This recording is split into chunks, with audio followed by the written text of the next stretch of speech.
This is Gamer 1745 here. Of course, you realize that. But hey, we're getting started.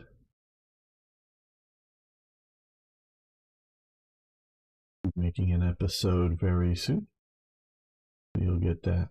I'm just checking things out before we really get going.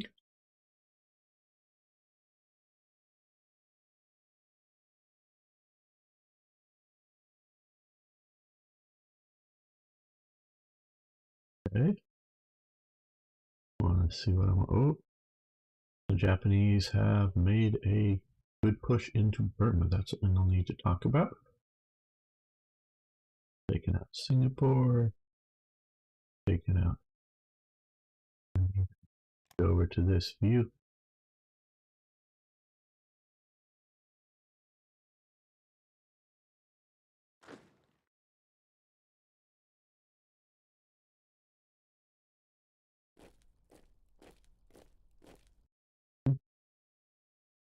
Got our stop force there.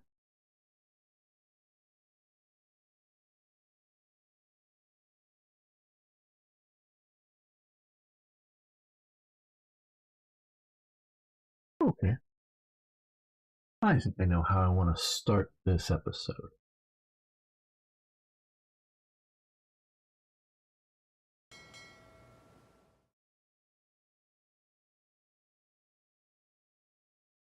Major naval battle that could decide the whole Pacific War. Probably not that big, but still. Looks like the Soyu. We have an enemy carrier here, at least. Oh, and major second front here by the Italians. We will be looking at these here along with many other exciting action this episode, I'm sure. So hey, stick around, everyone. Of course, this is Gamer 1745 here, playing Hearts of Iron 3's Black Ice, and of course we're playing as the United States. A very interesting game, and we will be also looking at and Starstreak is here, and at the what's happening in Burma. Those are also okay. So what is happening right now? We're being bombed by carrier based from the Soyu and the Kaigun. We have no air support currently. They have, before this battle, they have stripped away the one carrier group of the Independence. Otherwise, we are basically a battleship, one heavy cruiser and light cruisers and destroyers, just enough to protect us. But we are, Halsey is hauling ass across the Pacific with his battleships and a light carrier, Princeton. Some more light carriers or heavy cruisers and such. We probably lost a few over there as well. And our carrier group here, for the total, I believe it's 10 CAGs. These are mostly 2 CAG groups, I believe. Are also under Nimitz is flying, going I think a little bit faster. We can see that there to hopefully get there in time, because we want to sink as much of the Japanese force as we can, including the troops. So that is happening. We are trying to withdraw back up. Well, you know, I'm changing my mind.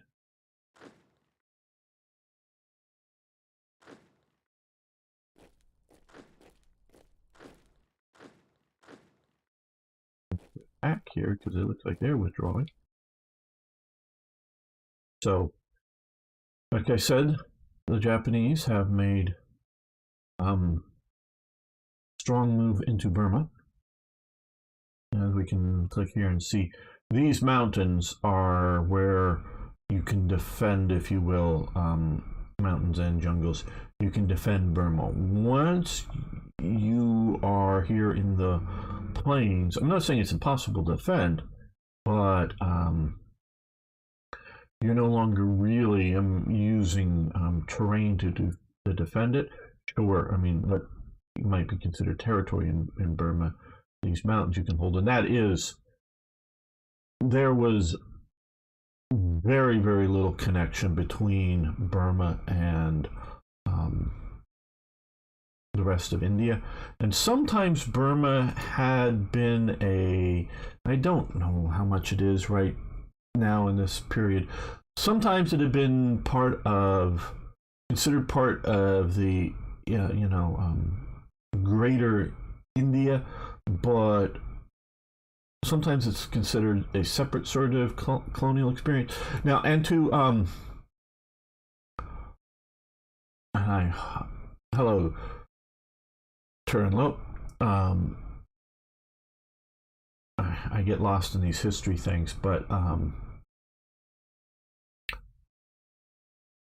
obviously you have phases of things, including phases of British colonialization, if you will, of India. And there's two big phase periods. One was when it was done by the East India Company, and that comes to an end after the Indian Mutiny.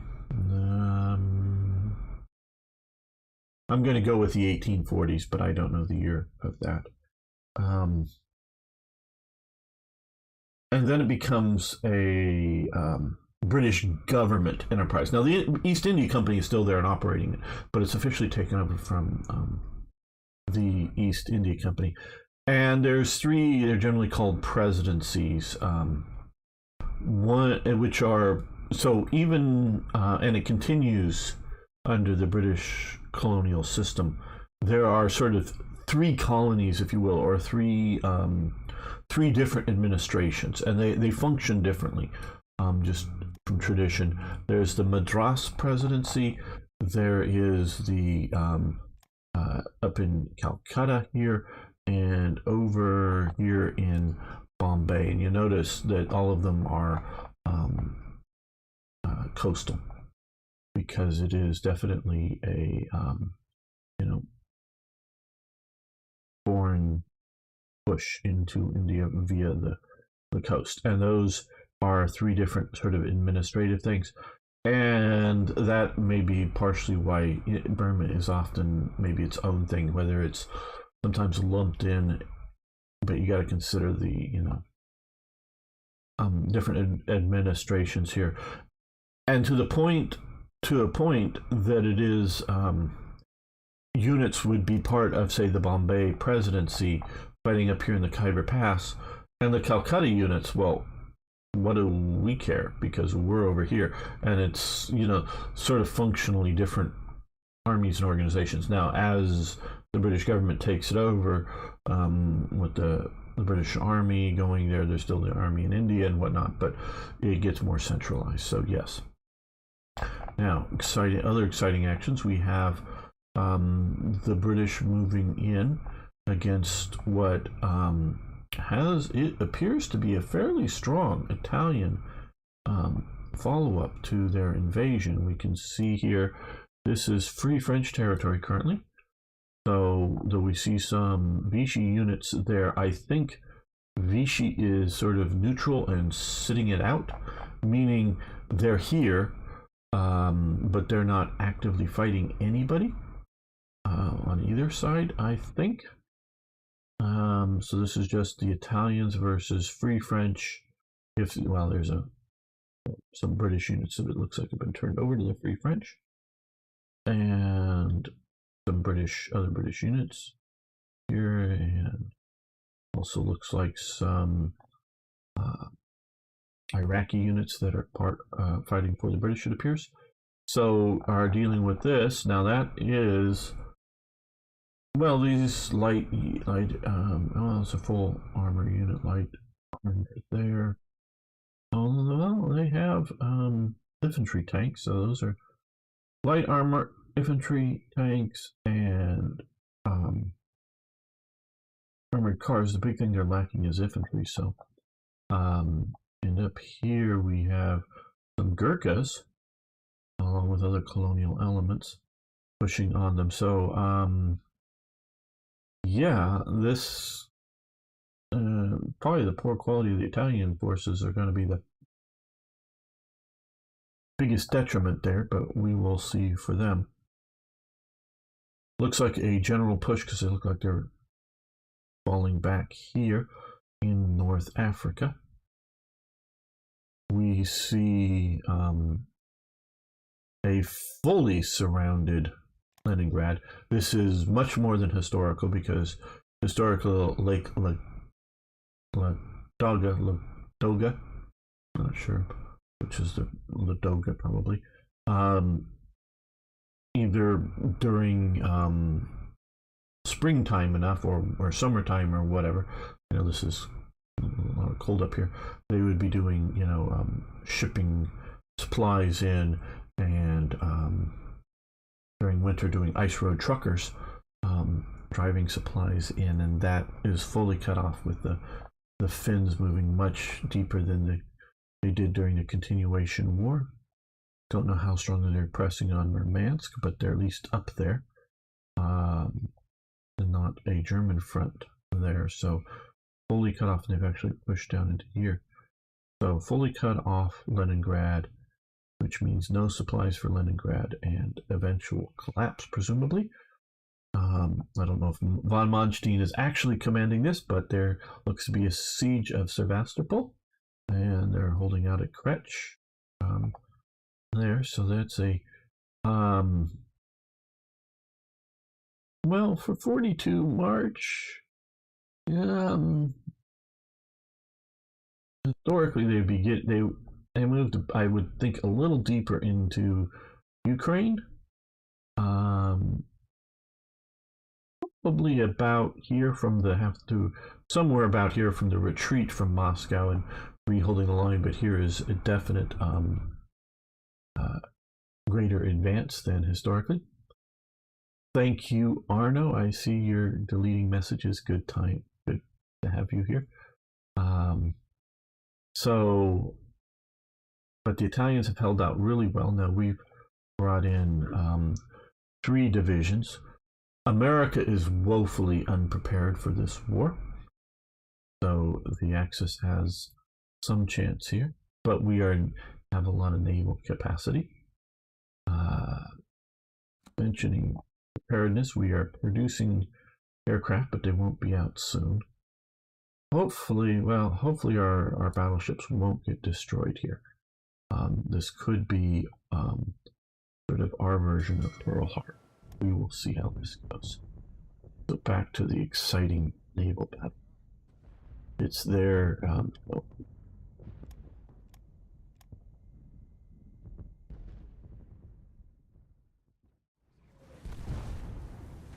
Their significant superiority in aircraft. So Zoe Kaku, there. Germany have decided Operation Fall Blau. Okay, so like I was saying, they're getting ready for, they're getting some bonuses, shall we say, be able to do a push towards Stalingrad. I don't know if the AI is going to do it, but this would just be the thing that gives offensive bonuses to Germany for a while to allow them. Now these guys, let's see, can we? No. Okay, we should let them continue. Move in order. I was wondering if we were... Sometimes you can be in some C hexes and attack into others. Some you can't. I don't know whether it's the size of the C hex or both C hexes that puts it into determination. They put all of your naval forces into that naval battle. It will. Yeah, I'm racing here with my carriers. Unfortunately, I delayed it a little bit, but yeah. So we're moving here. We are moving. My son, if I didn't say that before. Okay. Well, it looks like we had one battle stop. Okay, so we're now pushing these guys out here. We'll see what we can do.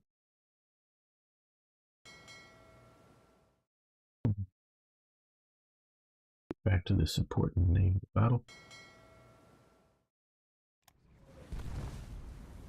Oh, looks like we just got to Yorktown and Saratoga and others in it.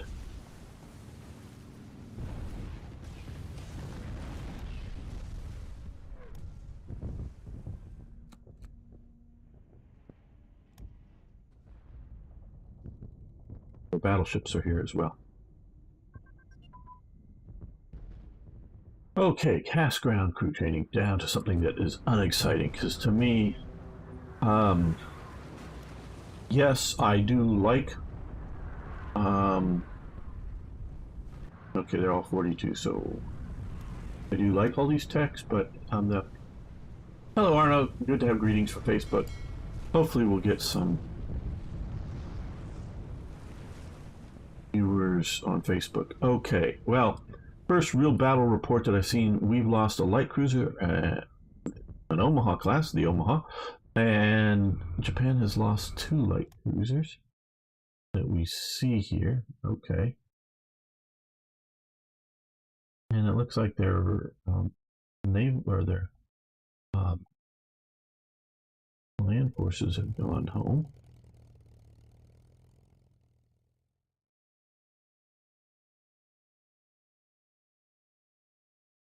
Coming back out again. Their air units are well depleted.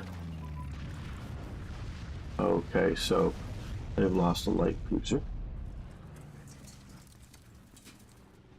And Arno over on EHA. Well, ground attack tactics. And attack the ground harder, better, smarter, faster. Why we want to attack ground, I don't know, but yeah. We hate the ground. We hate the ground we walk on. We want to destroy it all.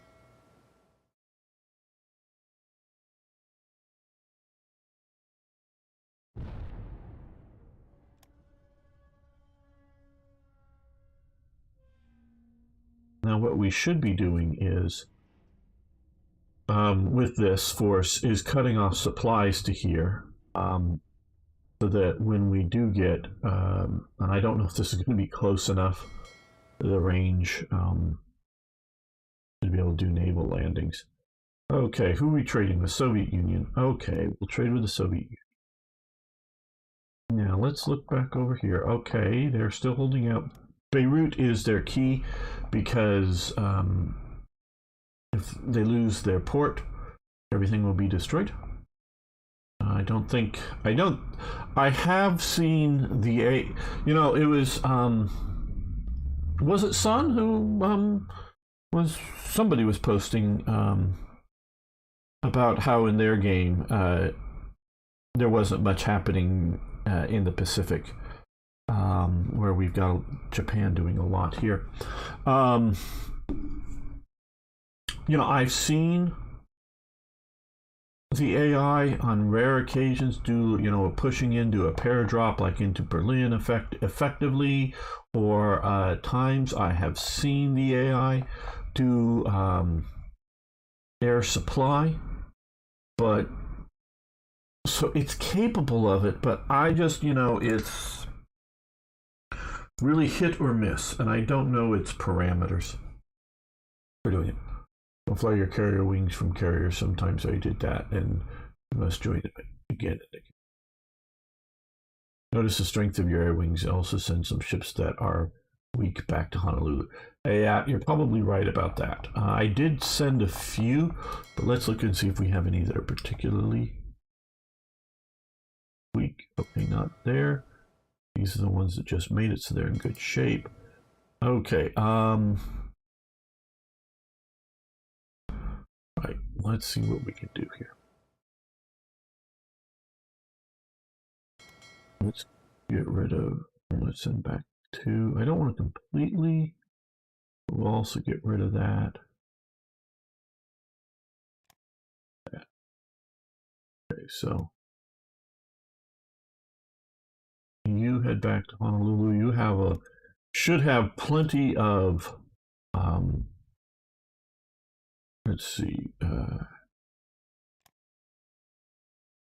Yeah, you can repair 122 units, so we can um, repair all those. Okay. Oh, we've lost. Okay. Convoy rating. Stop here. Maybe I should be doing these as singletons. Not groups anymore. I don't know. Okay, so we pushed there. Let's push back here with you. Let's push you down into here to hopefully overrun these guys. And these guys can come here. If we can cut like this force off, then we can supplies.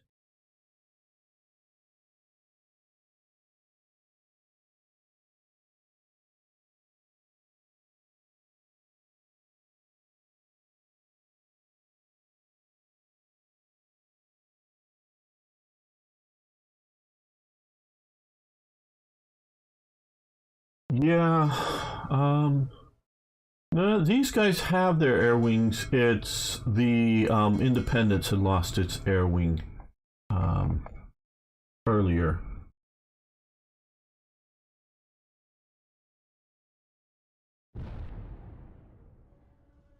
Okay, now, I'm going to blame doing live shows for it, but, I've not handled things as well as I could or should.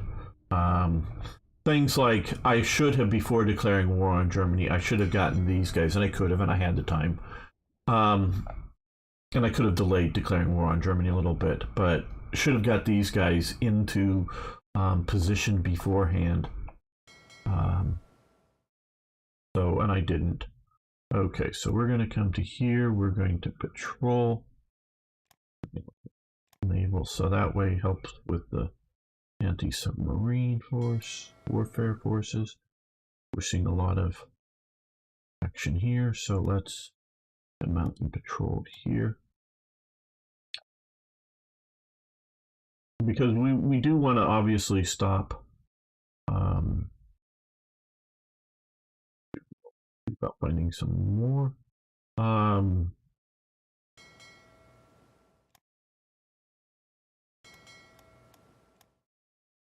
Stop our losses because it's hurting this number here, as well as just taking out our transports.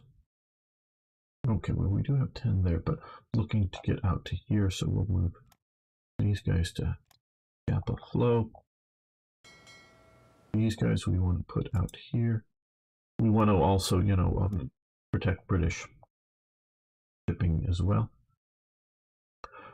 Give you an idea of where we're patrolling.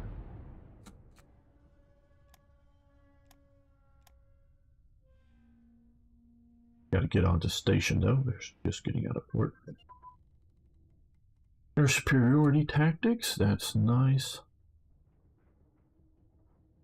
And then we'll let that continue.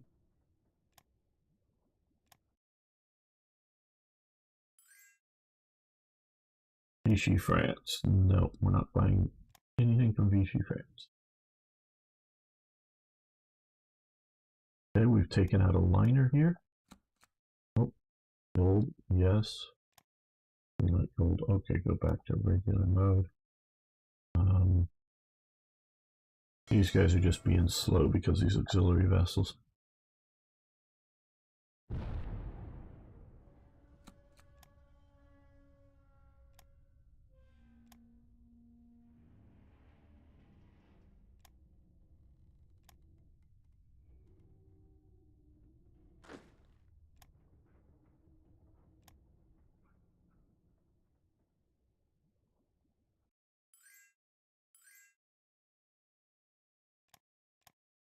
Okay, you're cleaning up some of these islands out there. I really don't care about that.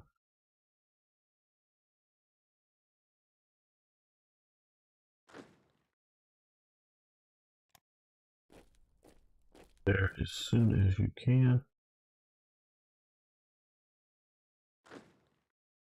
You need to hold that base because it looks like they're trying to withdraw, which was my goal up until recently, but I saw that I could maneuver against them. Probably silly. Will you give them money for supplies? Okay, they may just want the money and we can have the energy. Well, they've already come out.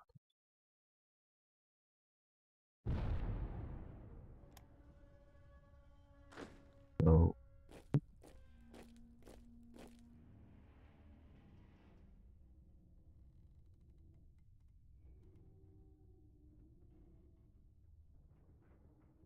I'm doing very well. Thanks for asking. Okay, well, we've taken out a German sub. And anything new? Well, not really. Just continue with well, oh yes, so I'm hoping to I'm hoping to drain their supplies. That's why I'm blockading them with this fleet so that they won't have any organization.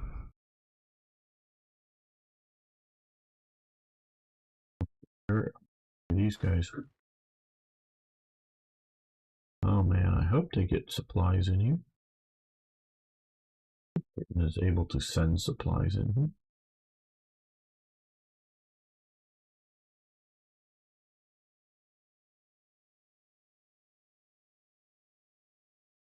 Okay, the British are pushing back against the Italians.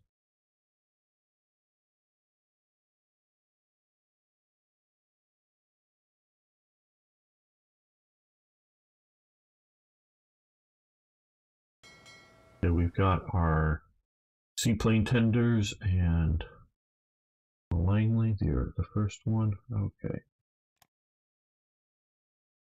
Let's put them out here.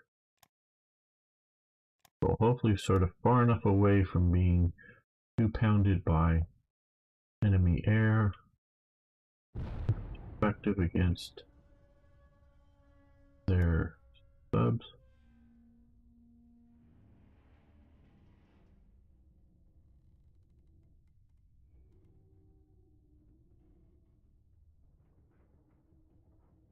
What are the Germans doing? Okay. Looks like they may be pushing a bit.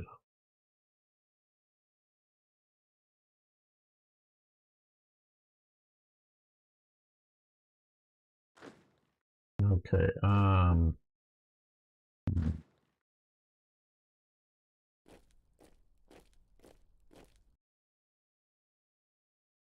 okay, we took out 4 destroyers up here.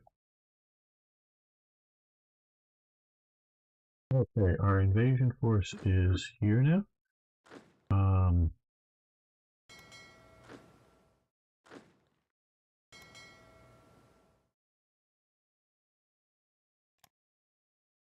Can do an invasion from Wake to Midway. That is good. I think, well, we got a little bit of a scrape on something. I don't know what that was, but that's fine.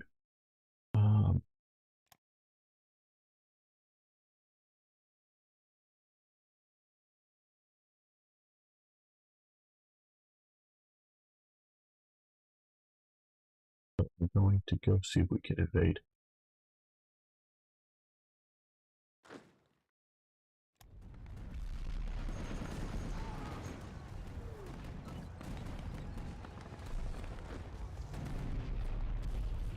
If we can cut these guys off and get their ports, we can.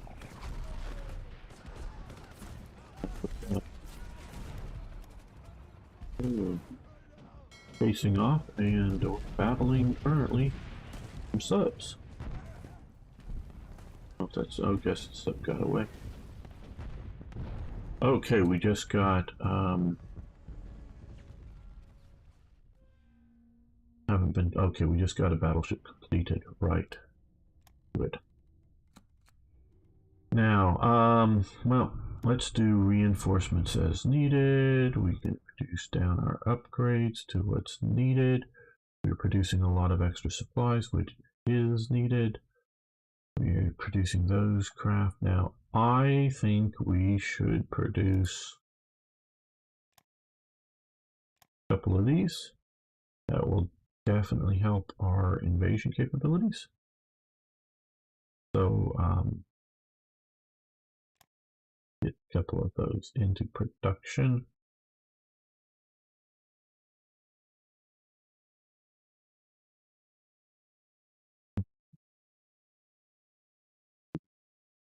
Means as well. Am I sure about it? Well, yeah, it's all right to do this. It's just, I guess the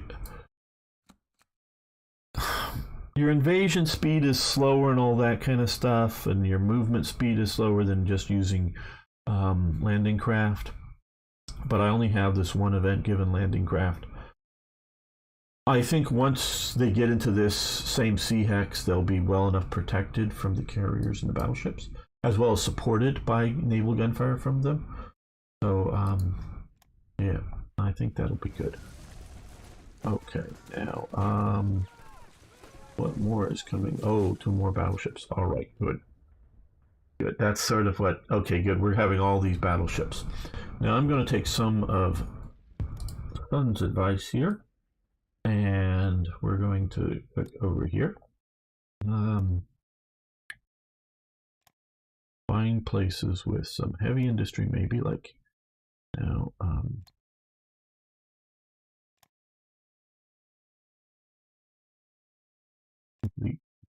Okay, well, that probably would be a good place to put a heavy industry.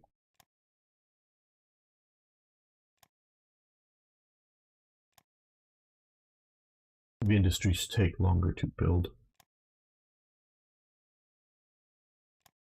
So let's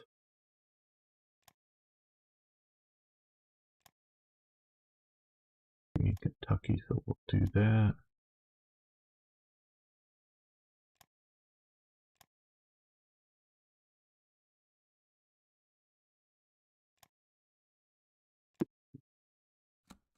So we'll get some more ICs being built. Not a lot, it's just 5, but it will help. I want some fighters. I want a lot of things, but let's get some fighters into production. The Aero Cobra right now. Yeah, the problem is I just don't hardly have it, Arno. I mean, I could maybe scrape up a little bit. These guys are naval striking. Also, the problem is basing out here is we don't have. Well, these guys should be. No, they're set. These bases are so small, we really can't base too much out of them.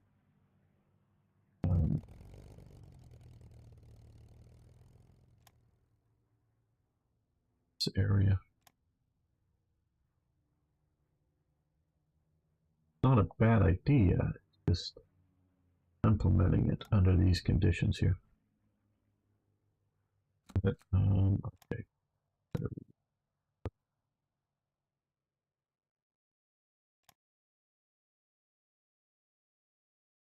Okay, they just lost 4 more destroyers.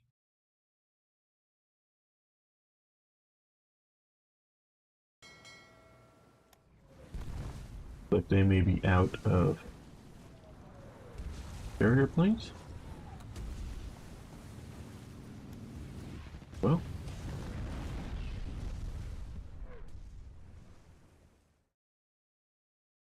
a lot of battleships.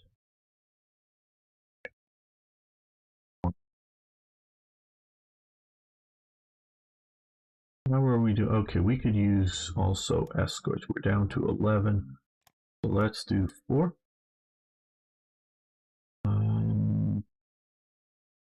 Well, let's do 6. Might as well go in big for that.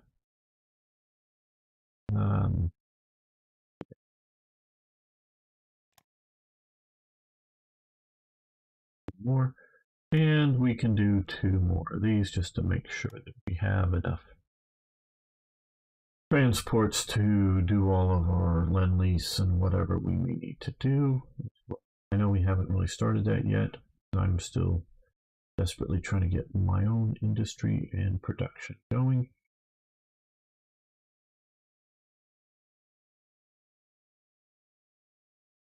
A 2 tactical out. Light bombers. Let's do 2 more. Arno does have the right idea. It's just implementing it is. And also, Arno wants, well, let's do 4 more submarines. And 4 more motor torpedo boats. Get those cranking out.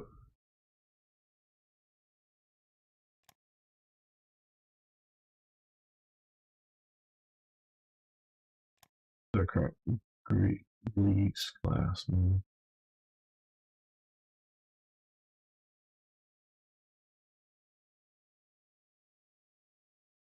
Just calling up the Fletcher down here.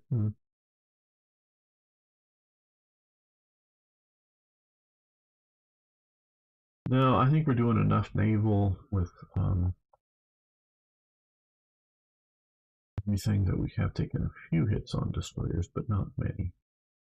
So let's come back over here and do another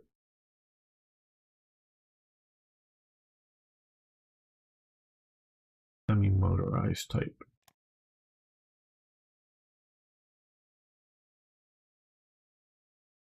Infantry division here.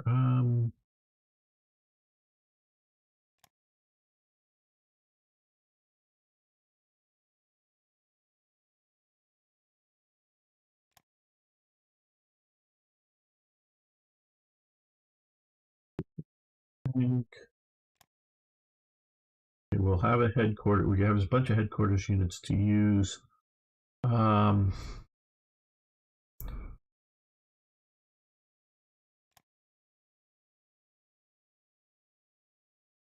Yeah, I think that'll be good.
Single engine single engine fighter prototype has advanced. Good. That means we'll be upgrading a lot soon.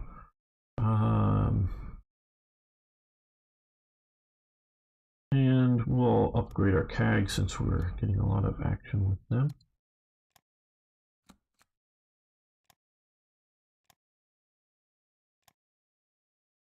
Now, how is our invasion go?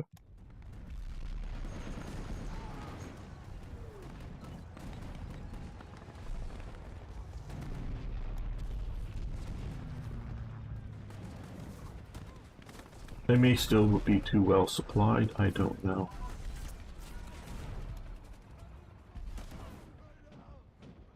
Decision making. Okay, they can continue. And cruiser crew training.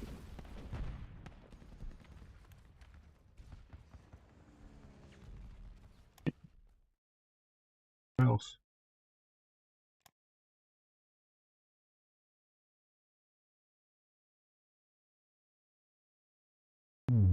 Let's do.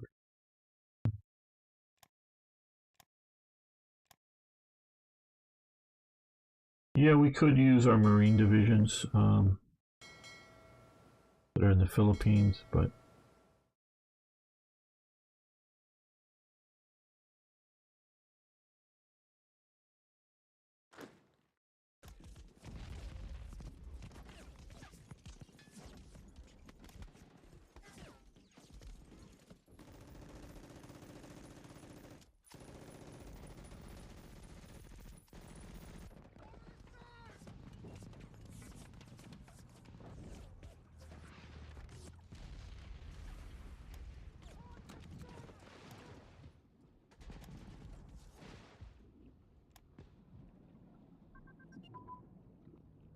fire control systems. These are getting to be a bit of an interruption.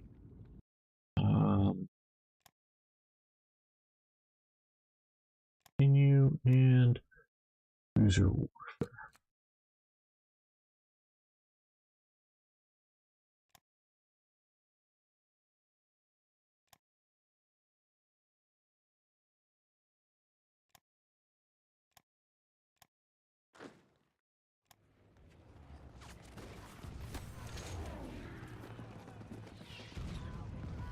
Looks like their HQ core, their core headquarters are taking some pounding, so that's good. Okay, keep breath. Oh, okay, we've lost a destroyer battling some submarines out here off. Plane? Okay.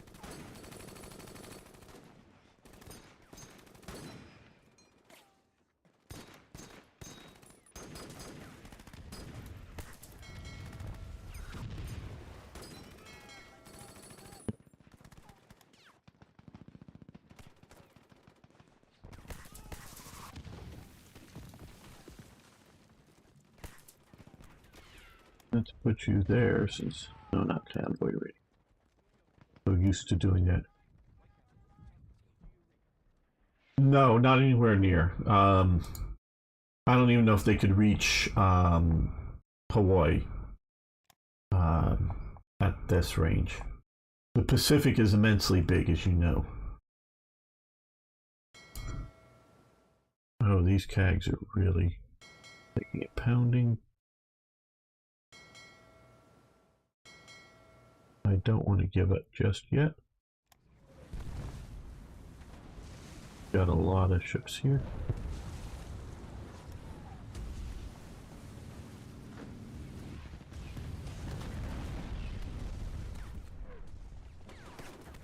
Export of zinc to Sweden, no.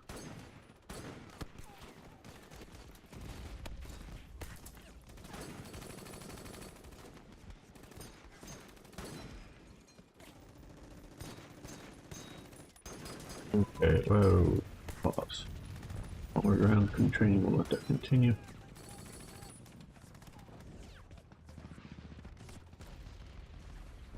Okay, this is shaping up to be a very important battle.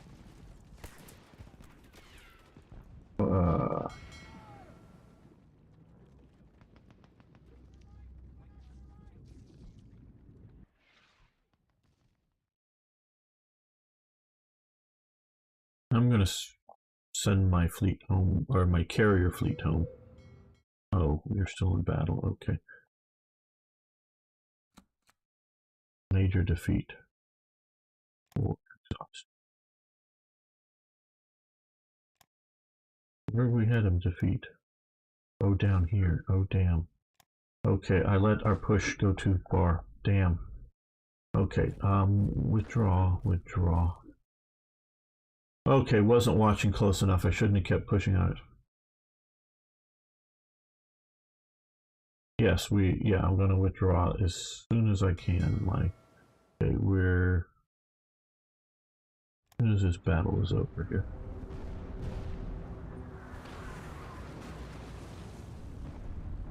They allow me to.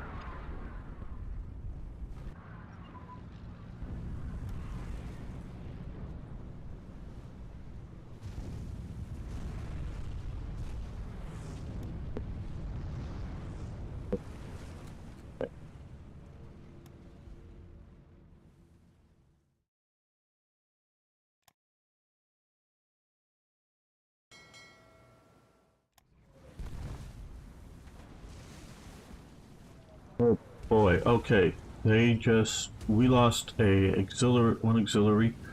They've lost, 4 CVLs, light carriers, and a bunch of transports. Okay, now you guys, oh, we've lost basically, oh no, that's the, okay. You head back to here. Now you just rebase to there. And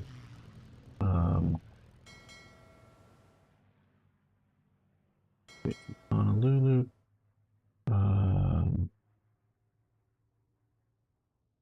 Wait a minute. Okay.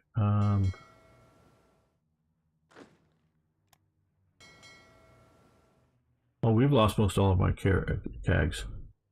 Okay, we didn't get them out fast enough. Well, you head back to there. But we sunk a lot of their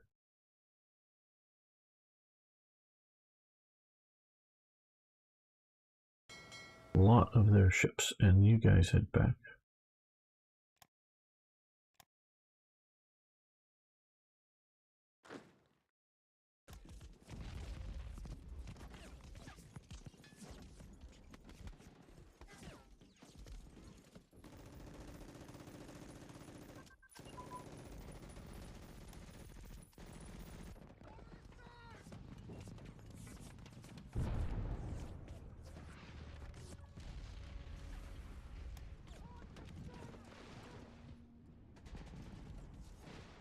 A light cruiser and a liner.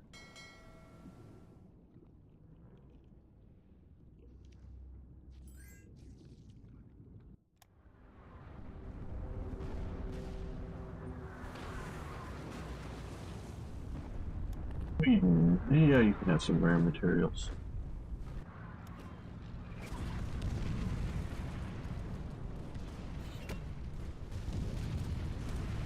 Okay, we are going to. Oh, okay, yeah, pause.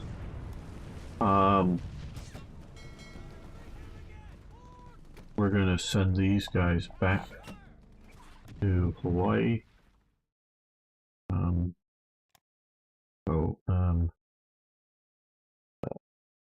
That's what our orders.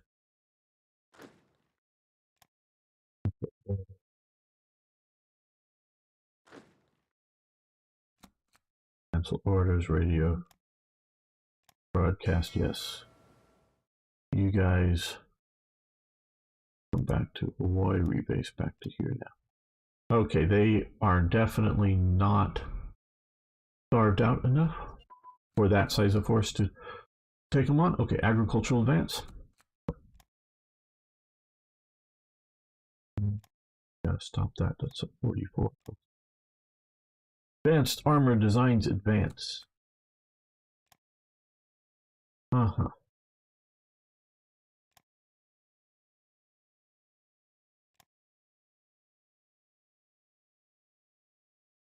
We could do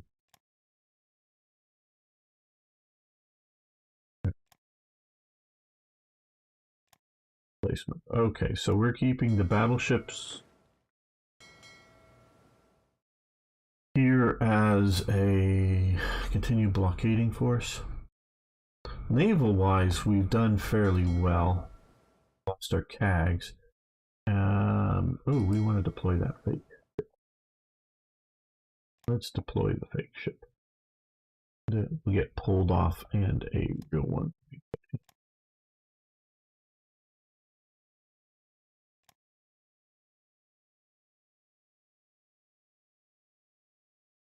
Section. Okay, when are we going to get more CAGs? July. Oh, God. Well, guys, more CAGs need a building.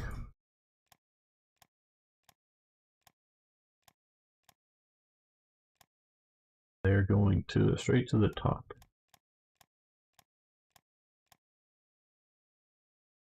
Yep, straight to the top. I need lots and lots of CAGs.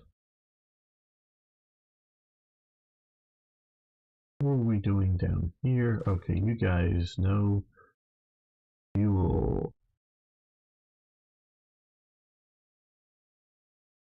Yeah, here could be there. The problem everywhere here is just not enough.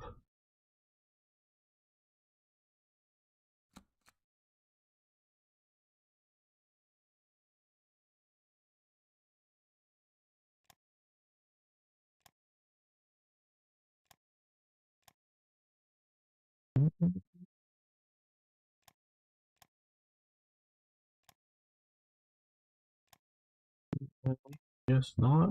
Are we not in alliance with them? Are we? Yeah, we're in the. I don't know. Heavy bombers. No.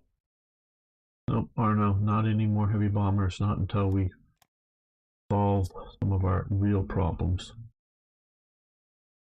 Okay. Well, unfortunately, losing that infantry division. Well, that's not a bad line of defense there. Keeping them involved while the British fight it out in Burma. Like I say, unless you have the forces to win, defeat the enemy, once they're up in the Irrawaddy Valley here, they're going to be able to push in there. You can hold in these mountains and these jungles, yes, and hold out from India, but that and the Dutch have lost almost everything. They're over here and a little bit over here. And the Australians are holding out here in Guadalcanal, doing okay, it looks like. Good for them, but we're tying up a lot of troops. And the Italians are getting squeezed into a pocket, and they've lost. They're going to lose 2 divisions there, it looks like. And we're going to end the episode here. I want to thank everyone for your support, but what I really love is if you guys hit that like button, including those watching right now on YouTube, watching live, but also watching later. Hit the like button, it really does help. See you next time for more, yes, more Hearts of Iron. Let's make a safety save and get ready to continue. I'm going to grab a Coke and be right back so I can keep talking.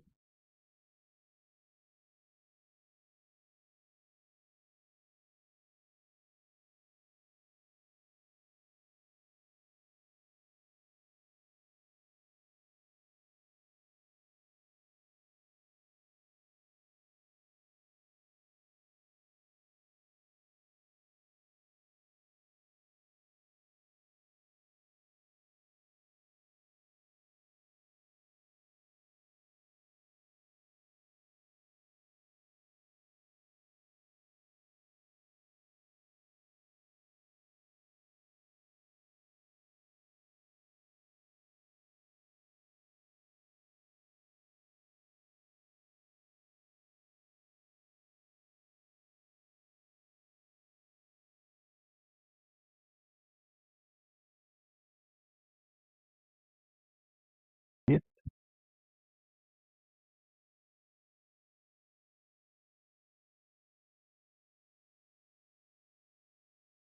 Okay, yeah, Japan also lost their CAGs, true. True. Oh, yes, long term, yeah,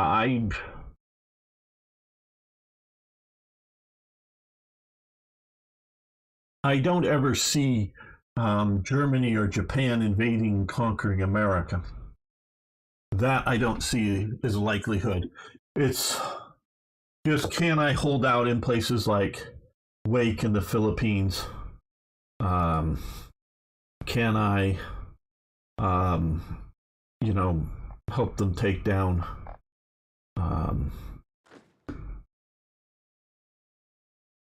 Ethiopia here? Unfortunately, they've got, it would have been better if I had the invasion assets, which I didn't here because I used to get the ships, the troops down here quickly. I used liners, which you can't invade with. But if I had invaded up here and taken Port Sudan, which would give me a port, they'll probably turn it over to the British, and the British might not be able to supply it. So I don't know. Their lack of supplies is a problem here.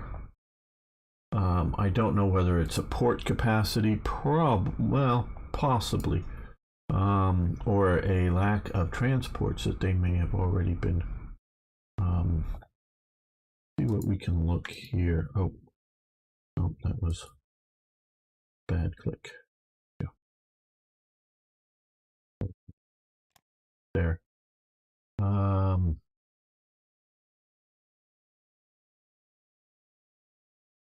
No, I want to go intelligence, not diplomacy.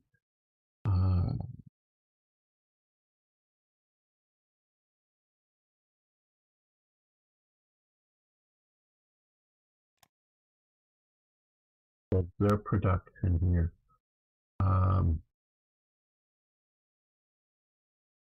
They do have some escorts, convoys about ready to come out, it looks like, and it looks like they just had one that came out, so they're building convoys.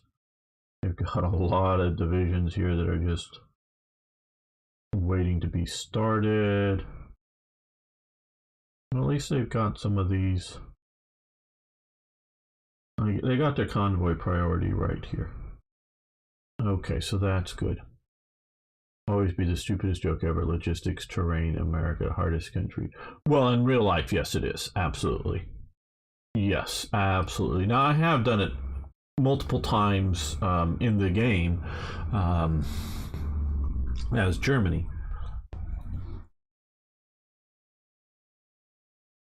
And taken America down by then, but that's after I've defeated the Soviet Union, after I've taken all of Africa, after I've taken out, Great Britain, and at least in the home, British Isles. And I normally do I don't do it by winning the naval battle. I mean, I do build some some capital ships and whatnot, but I sort of do island hopping over to Iceland, to Greenland, come down into Canada, as well as jumping across the South Atlantic by taking a couple of these islands here and pushing up through island hopping up into here and do sort of a pincer movement into America. So in the game I have, but that you're right, in real life it is ridiculous. It is ridiculous. Okay, so they're able to bomb me here, but they're going to continue to lose supplies by me blockading them here. So that is a good thing. Now, we do have a bunch of these submarines. Let's try some singletons, one-offs. They keep playing with the submarine warfare here, the Black Ice people do. Okay, that's too far away. You come over here.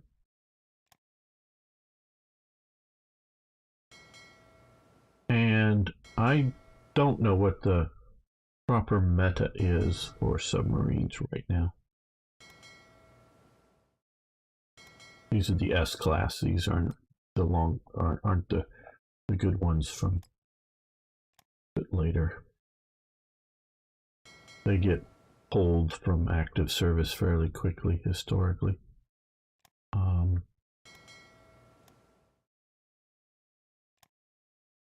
They continue to be used as training subs and whatnot.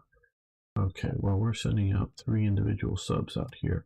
I'm going to see if I can raid convoys here as well.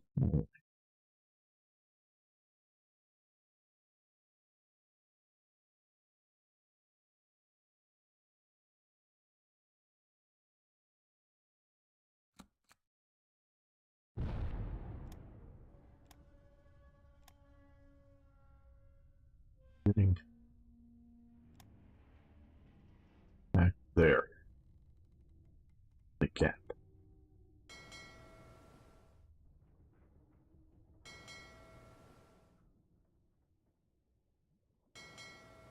Let's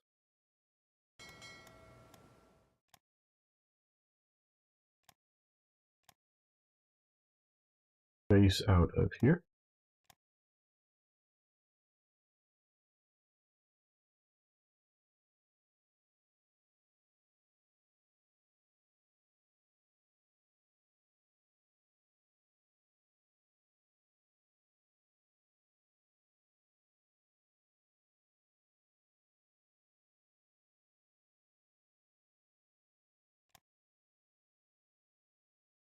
I need to start making another episode.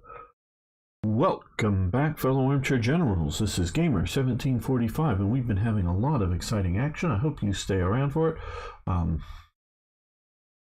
We had a failed invasion of Wake Island here, but they're coming out and attacking us again. But we've been doing very good with naval action against the Japanese forces. And we are trying to blockade them in there. We lost a division, or shattered, because we were attacking too much into bad situations. My fault, but not watching well enough what was going on. But we need to make sure we get enough reinforcements, and we don't have it. A lot of stuff to watch. Japanese are pushing hard in Burma. We are trying to push here, though we are having a bit of a supply difficulties. Action in the North Atlantic is happening as well. It's the down there. Ethiopia, Somalia area. Okay. Energy. They've got their waiting for supplies.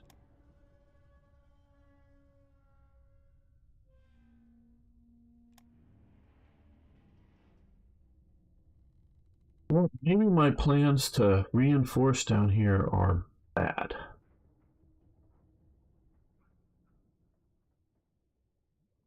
Bad plans. Okay. Well.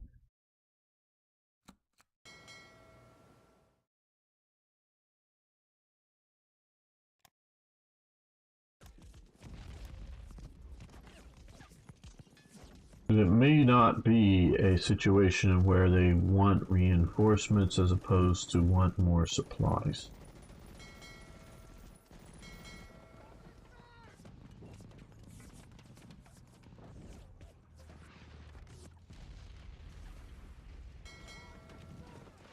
Okay, guys, you're going to come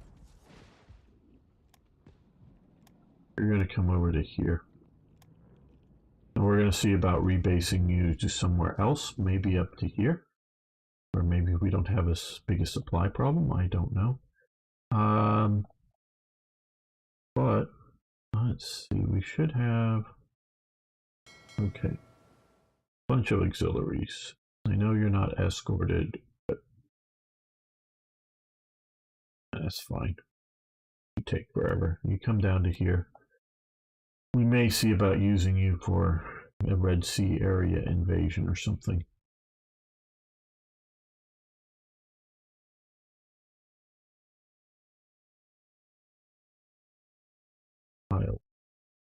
Okay, there we go.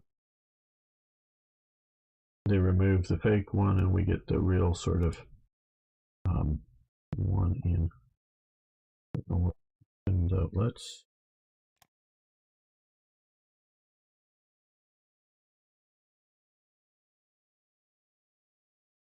there we go. Battleship Iowa. That's a powerful ship.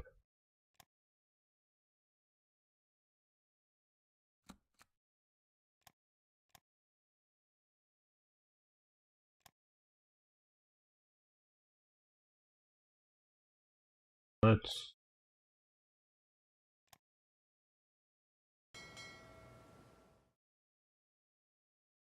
go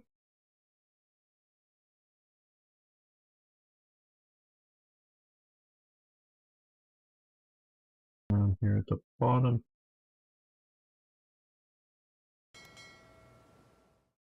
We're going to send it over to San Francisco. Get completed out. Get it into the Pacific.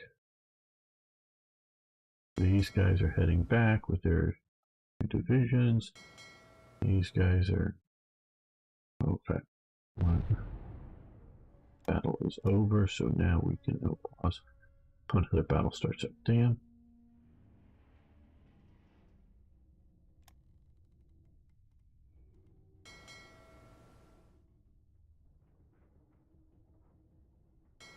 Getting repaired. These guys are going to head back over there to help that.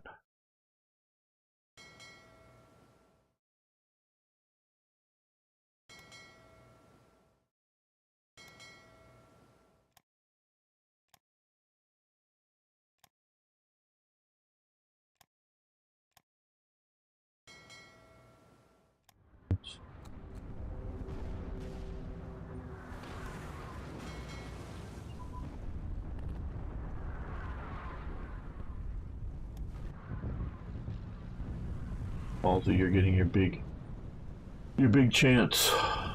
You want a surface fleet battle, you're getting it. Okay, industrial zone organization has advanced. Here, okay. Yeah, we'll let that continue. More and more.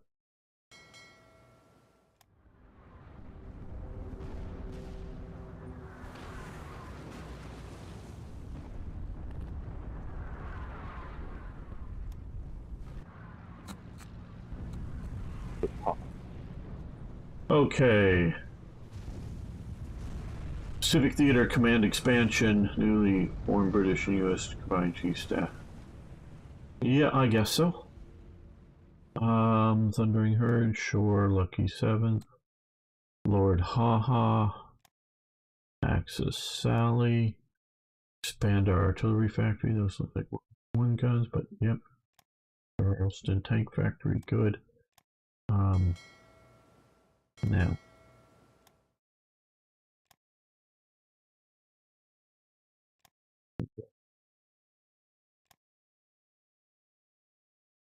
Reinforcements coming, but these guys will go back there. We realize the battle would be so long. Yeah, these are taking a bit long for a decision.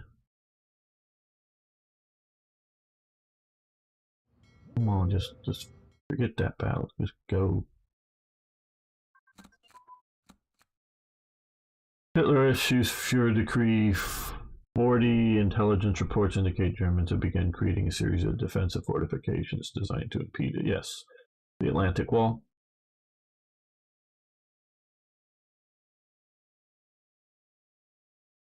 Great.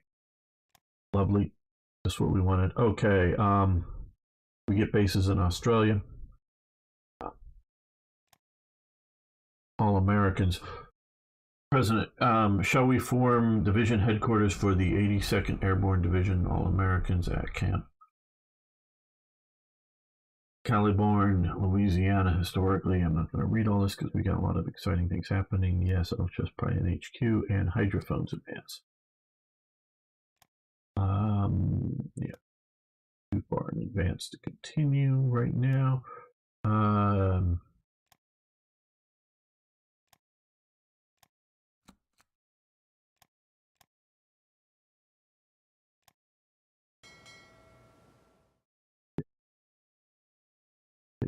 Got out of battle. Okay, we lost some ships out here. I don't know how we're losing so much to Japanese or to German subs, but okay.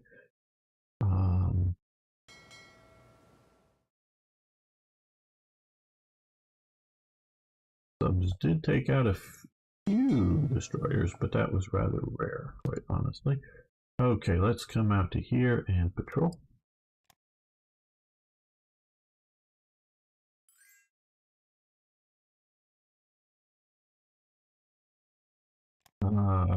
Yes, you can have a submarine.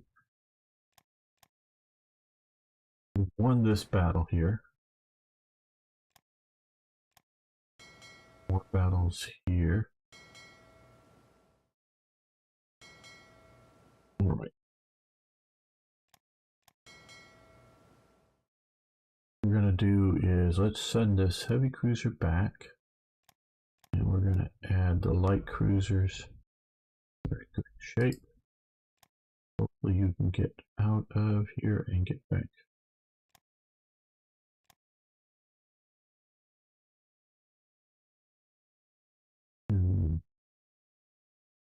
Or this does seem to be a recurring theme for me, at least, that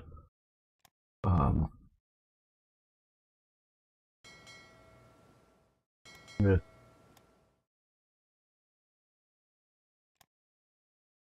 hearts of iron, and I would say maybe even more so in Hearts of Iron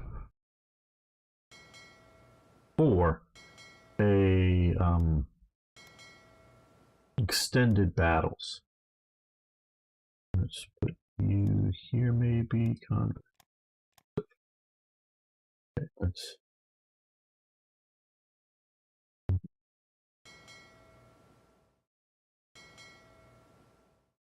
It used to be good to do this like in 3s or 4s, but they may have changed visibility so it's too easy to spot a large group and then sink it all. So maybe onesies, singletons, however you want to say it, may be the best option now.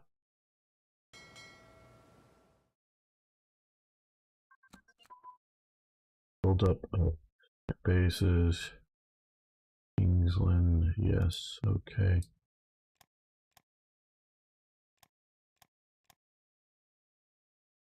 Oh, good. Okay, so now more efficiency, because they do sort of, to some degree, cancel each other out because they don't want you just focusing either on efficiency or sheer numbers of ICs, which does make a little sense. Okay. I think I need to conserve fuel usage.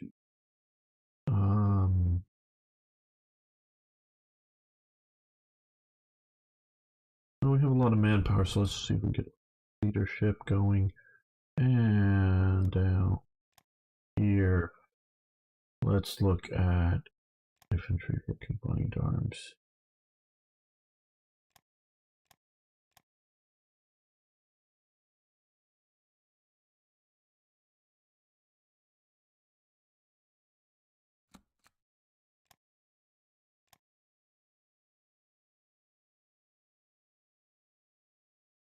Priorities are about where I think they should be.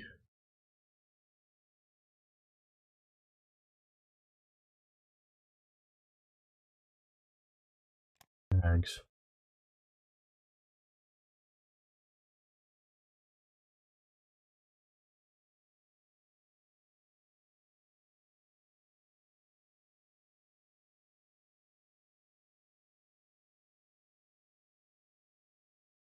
We just lost a bunch here. I don't know what the hell to though. Submarines?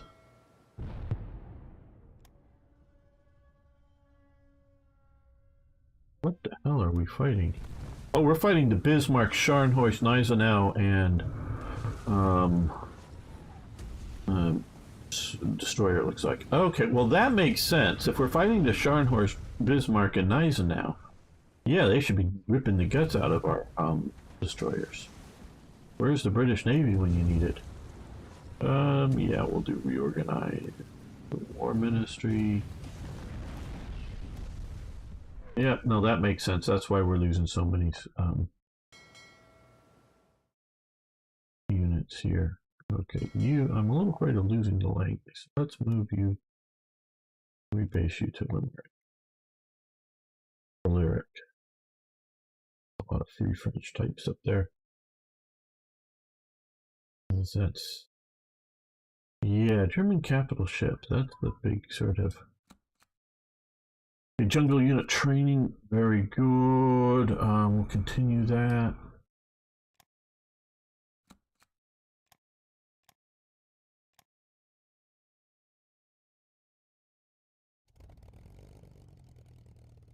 Don't know if I want to use you until I get fighter coverage. Now, we have these here, so some base defenses here in Australia, which is good. And why is this good? Well, it's good for multiple reasons. Particularly, a lot of this was designed with the AI in mind. And if you give America here, you put some units, America is more likely. Well, let's get out of that. This should have a airbase. Yes, it does. I guess it's probably under the troops here. That the AI is more likely to, say, put in some American air power. And whatnot. So it's good in that sense for the AI. It's also good for us here because we're seeing what is happening down here in that these guys don't have enough supplies, and I cannot send supplies to allied ports. This is a limitation of the engine. So if I could, I would be, putting a supply convoy down to one of these places and trying to push in more supplies, but can't do that. So no.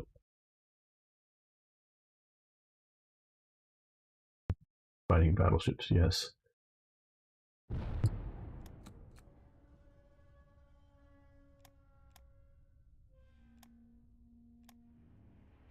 The destroyer should be reasonably effective against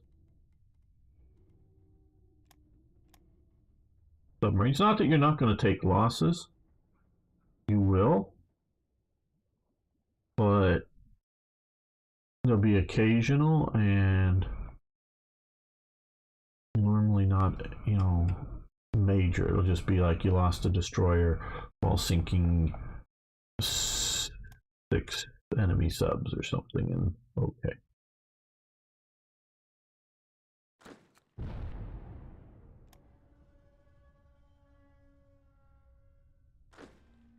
You're going to strategically redeploy and you're coming back to here. We're going to get on the ships and get out of here. Please stop being a burden on their supplies, as well as get to somewhere where we can have supplies. All right, okay. Well, Tennessee is still reasonably well off. It's not great, but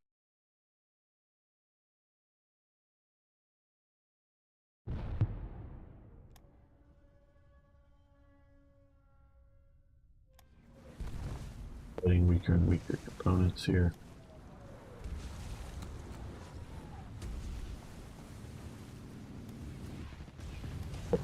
Increasing.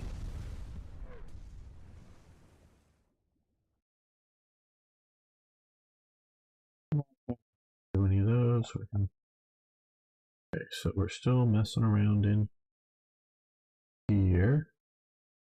Good. Looks like they're going to hold somewhere along here. More. Yeah, okay. Now, Saudi Arabia, yes, you can have metal. You may turn against me at some point. Okay, our subs here. Hello, Rafe La Puta. How you doing? Hope I get that right. I started a week ago. Thanks to you, I lost my job because I played too much. Well, if that's true, I'm really sorry to hear it, though um, think you need to take responsibility for how much you play, if it's true. You gotta balance your life out. I'm sorry to hear it if you did actually lose your job.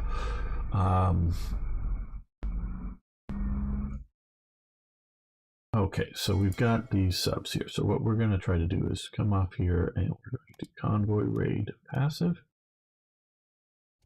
We're going to click in the wrong spot. Raid passive. Passive just means that they go out and once they get sort of beat up a bit, they go back home to repair. Let's put you out about there. Instead of sticking to the battle kind of thing. Okay. Where are you getting supplies? In the supply unit. Supply. I don't know.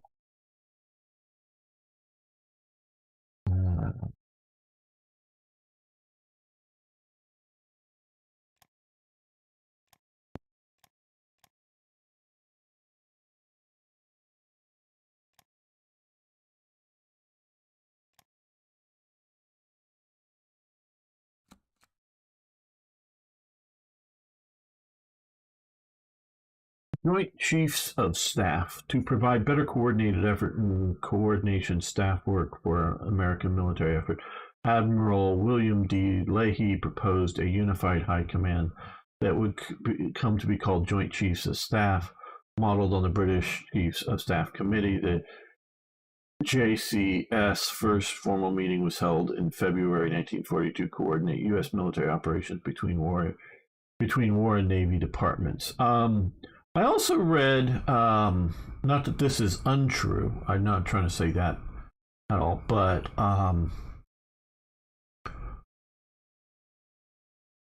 this was also set up as a Joint Chiefs of Staff, but including the British as well, kind of thing. Obviously, the British were still sort of staying in Britain, but set up communications administration, having the British representatives as part of this for creating, global war effort as well. So yes, Joint World War to do that, I guess.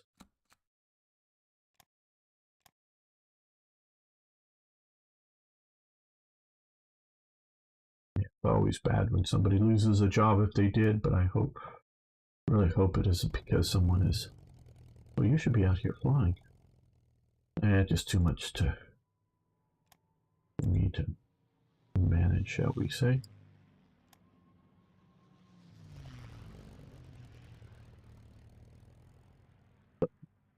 Playing as quickly as I am.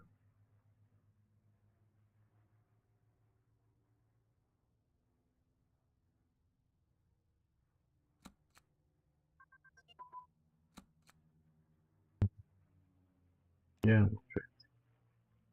Well, okay, so this will definitely help deal with our sub problems.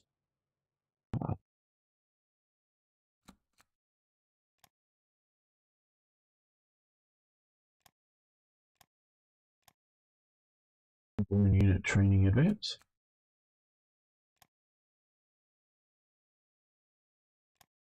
I know we're capabilities and Mindanao Sea. Okay. Yeah, these guys here, these motor torpedo boats are keeping, even if we do lose here, we can keep these motor torpedo boats alive and moving around.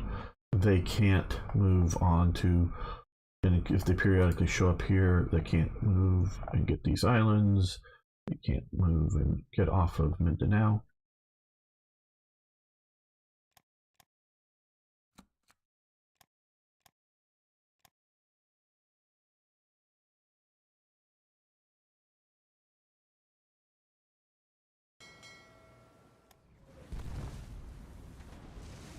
Victor, well, I got a battleship, it looked like.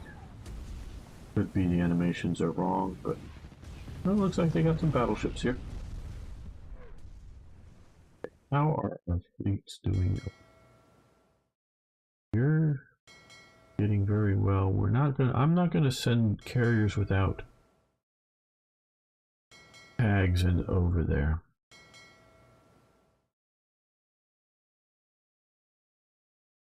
Yeah, I think I'm gonna try to rebuild a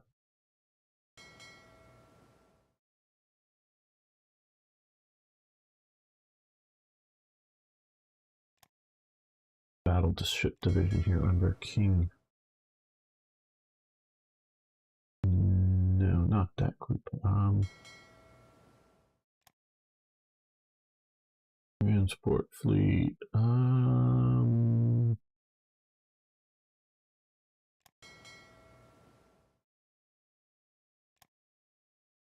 Need destroyers and light cruisers to properly escort. Yeah, we'll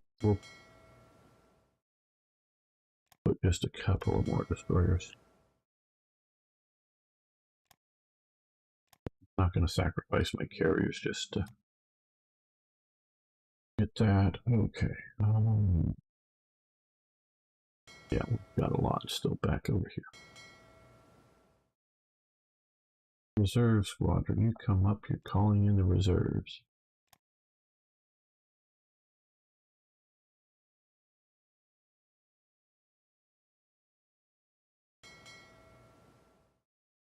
Let's see how these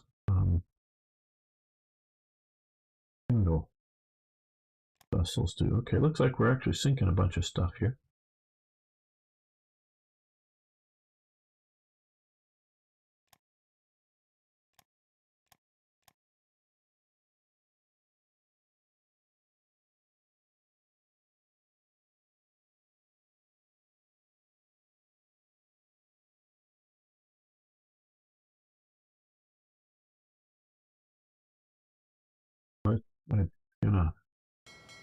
I don't know what happened to the German battleships, but we will put these guys back to sea. We're going to patrol passively. You go back to port. Oh, they're just sitting there. I thought they may be getting in some scrapes or something. That could be the battle. I don't know. Okay, extra wide tank tracks. Okay, well, we'll see about getting there. We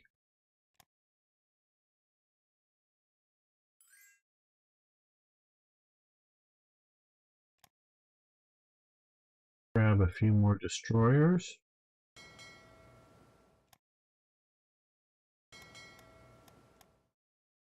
Probably 4 is enough if we're just facing off against submarines. So, we don't probably need heavy bomber. We need at the moment.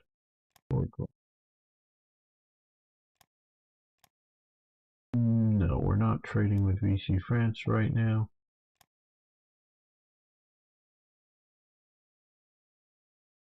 You guys are where? Oh, they're coming down here. Okay, good.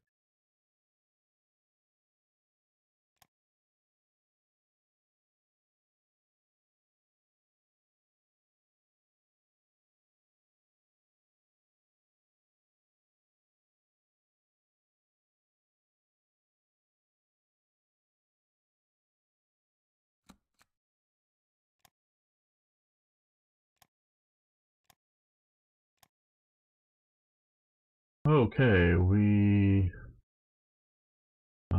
somehow have that going on. I don't know. Okay, well, maybe the German heavies are back. Underway replenishment, very good, which really helps a lot, including for some of the invasion capabilities. The Americans became the best at that. Airplane radio communications advance.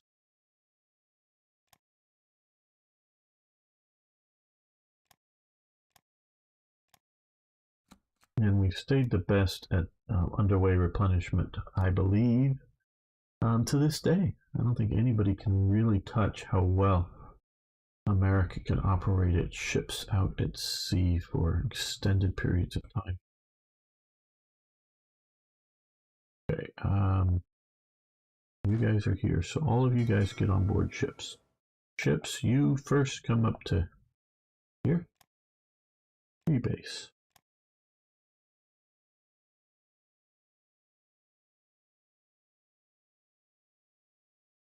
I'd like to invade here, but I don't know. Useful. South Africa, yes, you can have metal.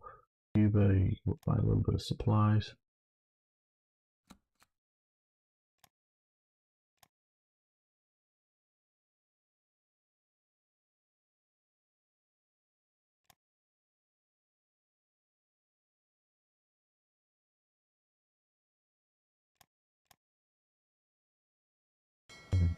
Doing okay.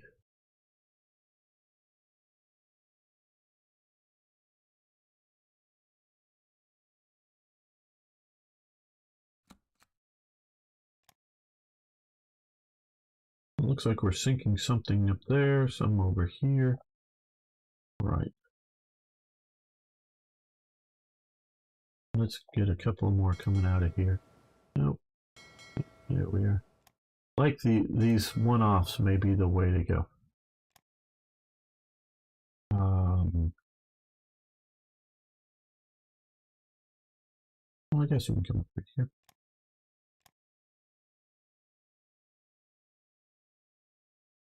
Are we not getting supplies over here? Maybe we have enough? I don't know.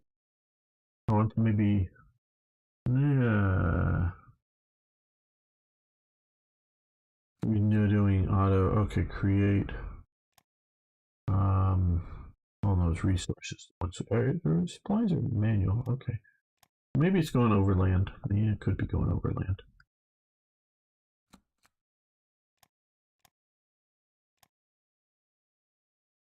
Another.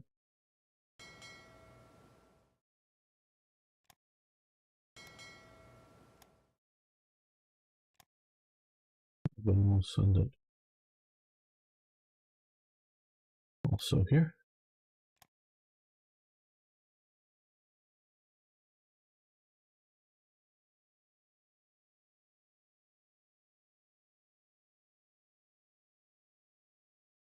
Okay, so they lost a destroyer, we lost a motor torpedo boat out here. And the rest are doing good. Good, that was very effective. Okay, tag, crew, carrier, air group training.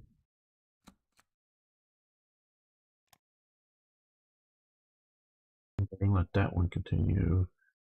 Oh, here, now that one we're going to stop. Okay.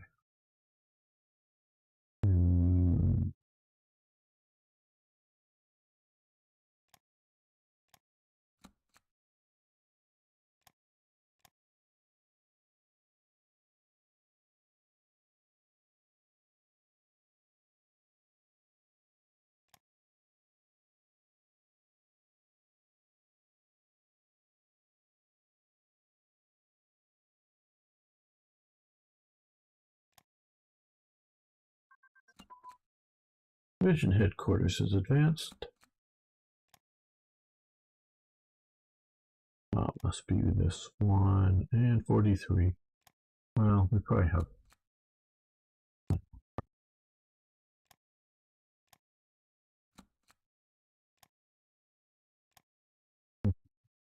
About. Okay, first flying boat squadron.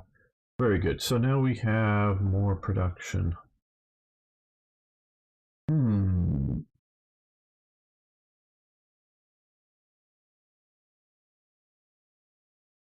Well, you've been seeing our, we don't wait. Just start to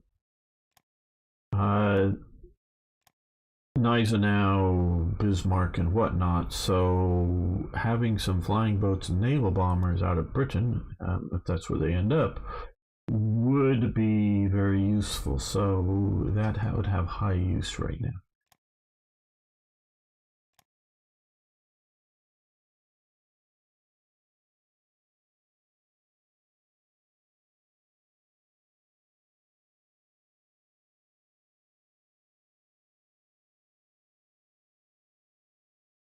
It looks like the Italian invasion was a good concept, but has not worked out in practice. Though maybe, just maybe, it has kept Britain from, taking Benghazi and pushing further. Maybe, I say. Don't know. Um, let's take a look here. Okay. Well, looks like somebody, I don't know if it's von Manstein, but somebody captured Sevastopol, but we've definitely, because they had been further forward.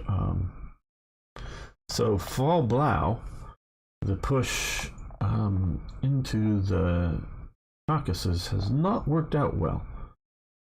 Germans look like they've actually been pushed back here, but they still haven't taken Leningrad. Leningrad is still being bitched to take.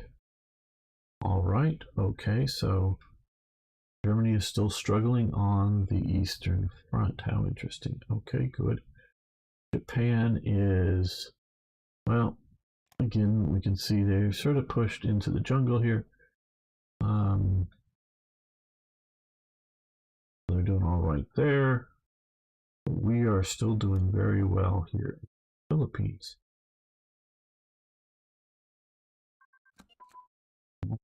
Battle up here. Nope, we took out a light cruiser. We took out a light cruiser and motor torpedo boats. Hey Arno, your motor torpedo boats are doing great. We're getting our convoys. 14 more. Yeah, we've been taking a bit of a loss with those, so let's do a couple. I just don't ever want to run, because those are free ones, and part of it also is like Townsville, I think, is down in Australia. More and more demands for convoys around. Okay, chromite. Venezuela, no thank you. I'll trade with somebody who I want, at this point in the war, who I really want to help out, like the Soviet Union. I'm not planning on trading some of these others. Okay, you're getting back into shape. These DDs. Maybe they're already here. Did they get there that fast?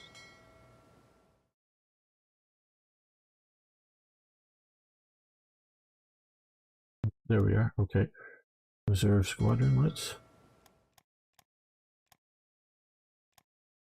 And these out to here to reinforce. A bunch of destroyers should help.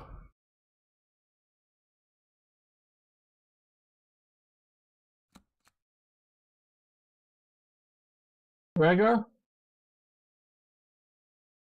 AI conquer Hawaii? Well,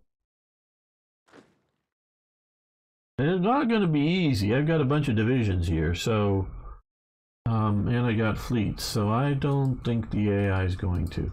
The AI did get Midway, but we held Wake instead, so and we're blockading there, and we're still in the Philippines, so we're doing all right.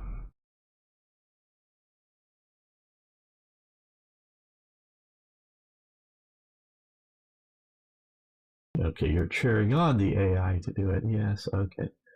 Well, big bad evil America isn't being defeated just yet. What? Just okay. Oh, okay. Flying boat squadrons coming in. Well, let's put them over here because although they were sort of built for the Pacific. We're going to put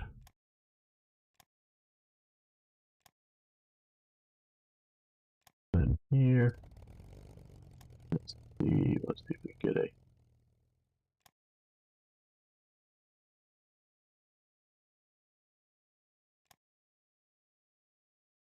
send you over. Well, I'm going to send you up to a British Air Base here. Go after some of these surface fleet elements. Okay.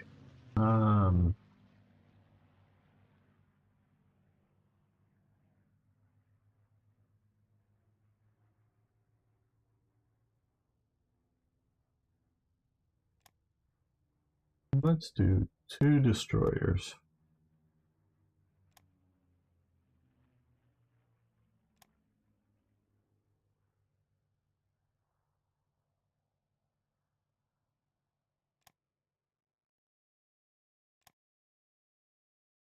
A lot of CAGs coming. We're going to need even more, but I think we also want to do fighters to win the air war. Okay, let's continue with that. Well, let's end the episode here. I want to, it's called Cheering for the Underdog. Yes. Want to thank everyone for their support. I really do appreciate it. If you guys all hit that like button, if you're new, hit the subscribe. And it really does help if you guys are watching even the live stream later. Make a comment, or if you're live now on live stream on Twitch, YouTube, Facebook, or I won't see it if you do it now, but I will see it later on Twitter. If you say hi over there on any of those platforms, it really does help. So really do appreciate everyone who comments at all. Thank you so much. See you next time for even more, yes, more Hearts of Iron. Let's make a safety save and then we'll continue. Just in case things go crashing. But this has been a very, very stable build without the other submods. So I don't know what's causing it, but it did seem that it was more a little less stable with TRE. Once I got in Revolver Held, some of the other stuff, it became more unstable. So I don't know if it's just too much stuff added, which very well could be, or if it's some particular coding that may be the problem. I don't know. I don't know. If I knew of coding and problems with my mod, I would definitely want to fix that. But okay, well, we're getting supplies here. So okay, you're getting organized up. We're getting supplies. That's good. When we get organized enough, and we get our invasion capable transport. Oh, these are our submarines. I didn't realize they sent submarines down here. Okay,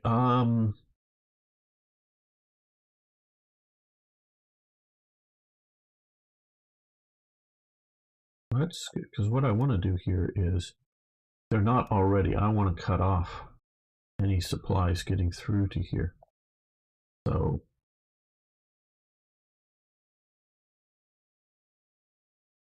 yes, make me very happy, please.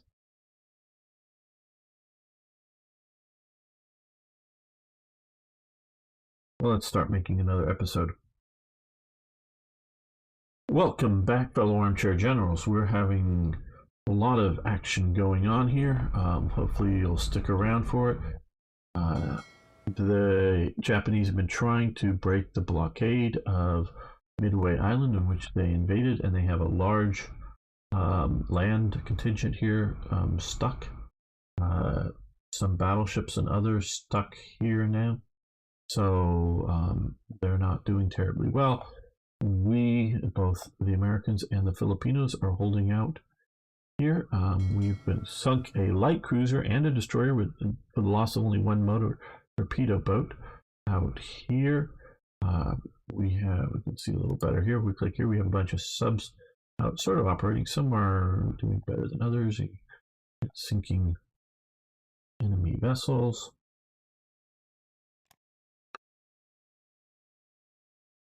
The Japanese are pushing a little bit into India, but mostly in Burma.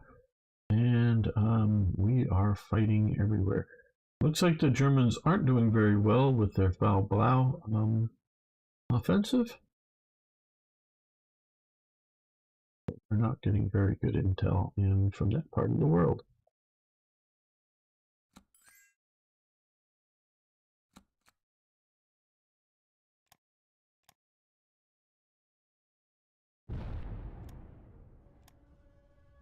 Right now, like historically, we're just playing a supportive role.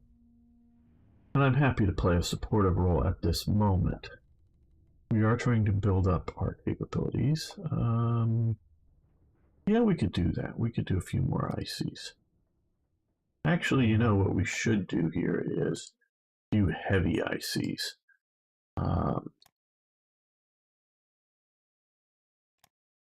Okay, let's do, because they'll have even greater effect. Takes longer for them to get built, but once they're built, they'll have a bigger effect.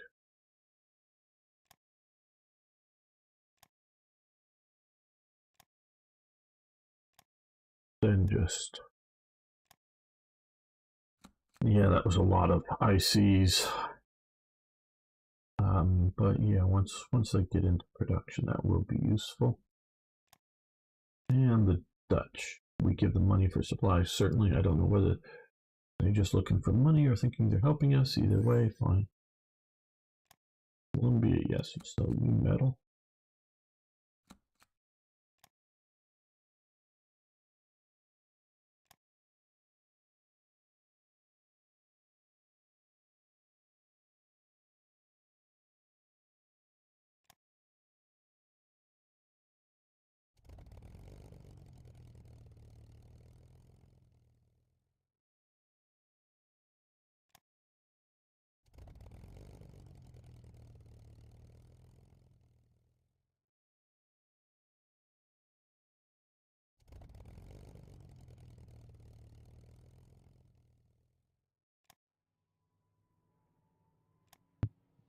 Over there.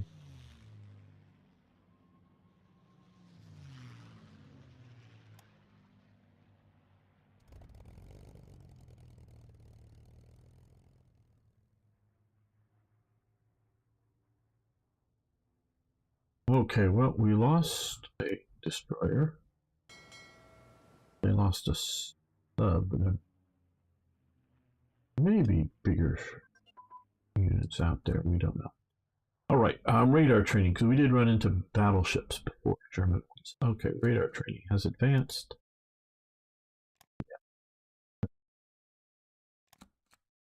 That.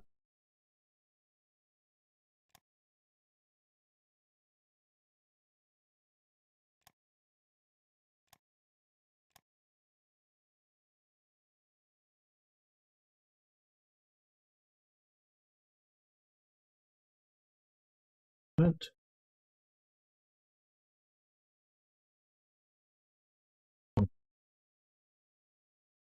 So much going on, I'm forgetting. All right, okay, so let's look here. Let's see, where are we having some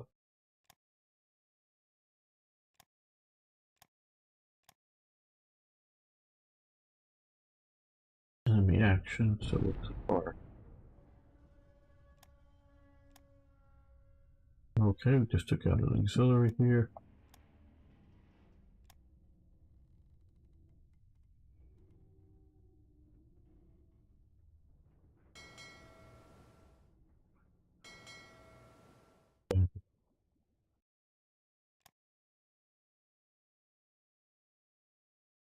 New.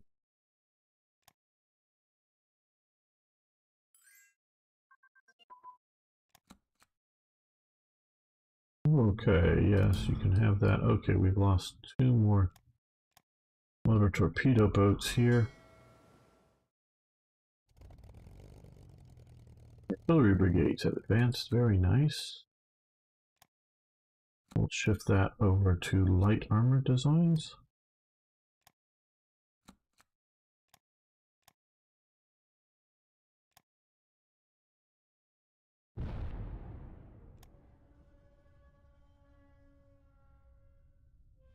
Now, I think they're over here in the wake. Yeah. These guys here, they're not effectively doing much.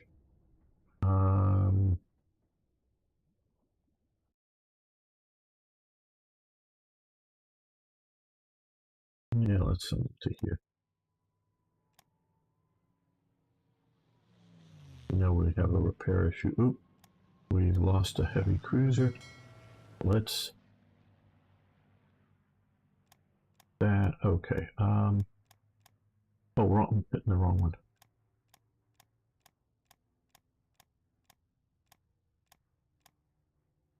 Maybe. Tennessee back. Get some repairs.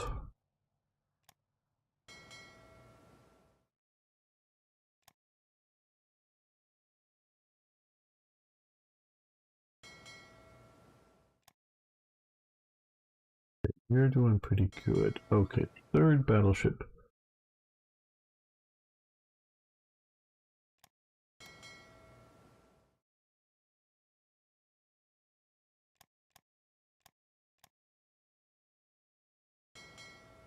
We have something with okay, heavy cruiser Houston. That's nice. The Houston was a nice ship, I believe.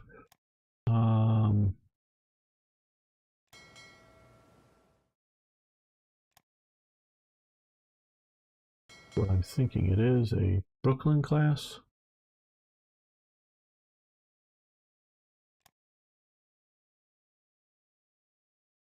Without one light cruiser.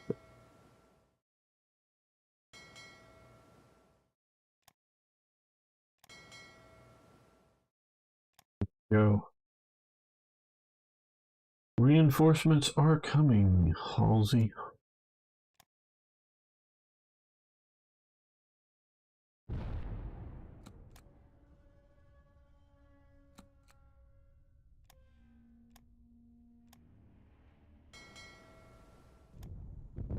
Well,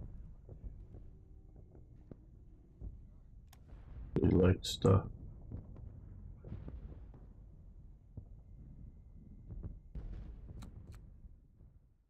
Well, we lost to Tennessee. Maybe from not escorting it properly.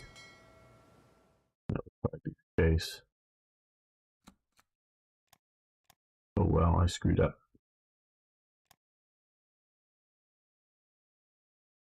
You guys are getting your organization back because of having supplies. Good. Battalions are being pushed into their little pocket there.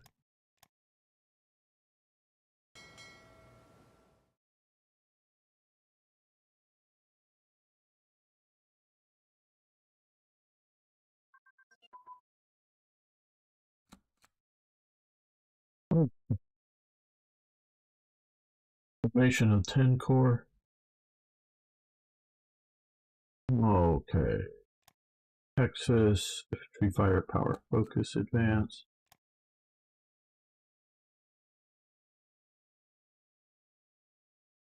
Thinking, okay, it's up here, 44 and grayed out. Mobile firepower, focus, advance. Okay, 44, we need to stop that. Fighter pilot training advance. Yeah, 43, let's in.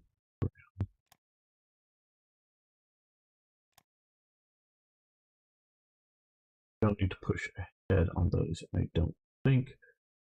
But what we can do here is naval bombers.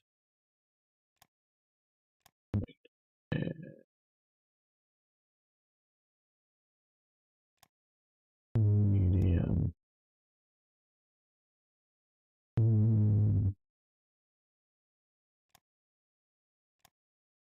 And sometime we will get to twin engine Get the P-38s going. Okay, well, mentioning that, I think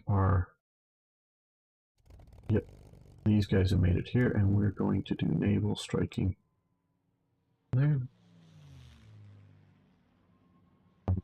Beta boats.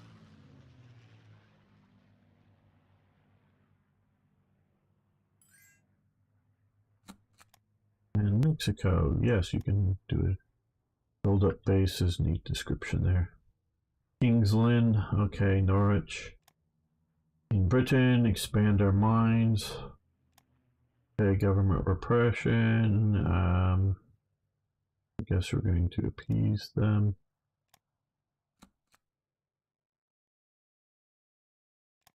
Okay, well, yeah, we're not going to need any more of those. Maybe, well, I don't know, maybe I built up too much during the peacetime era for some of those resources.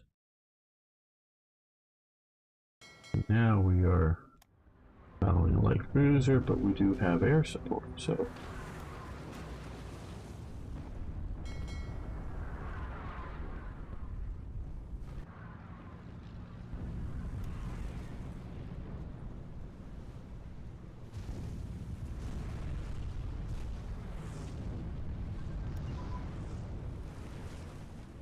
Okay, well, we've been in enough actions that we now are a veteran Navy, so organization regain rate, naval organization, and officer recruitment up, and military police have advanced, which helps our garrison organization levels. Okay, yeah, we'll let that continue.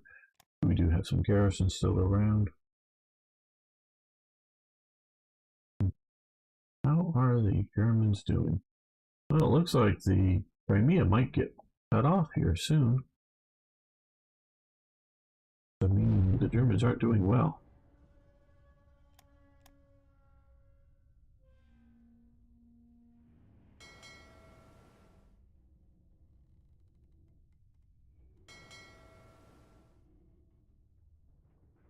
And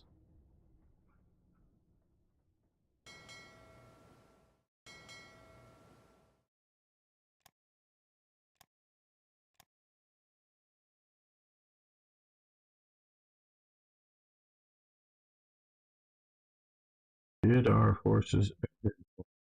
No, not there yet. They're coming. These guys are getting better organization up because they're getting supplied. The Tennessee is lost, yes. Tank radio communications, very good. Tanks can talk to each other. We're going to let that continue. And mobile defense advanced. Over here, and it needs to stop.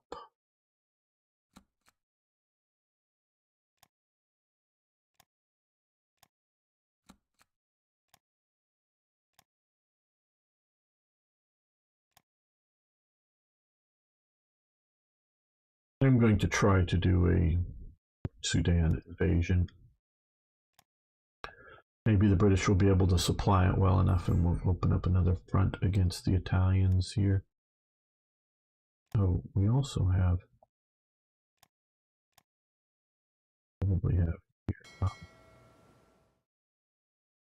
they're bombing us, lovely.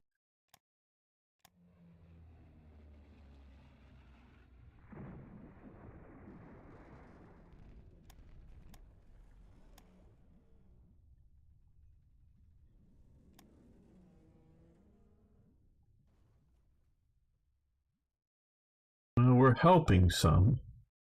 We're helping, yes, we're helping. Though they're still running a lot of ships through there. Oh, we got these guys sitting here. Okay, yes. Patrol. There we go. That'll help. Oh, quite a bit.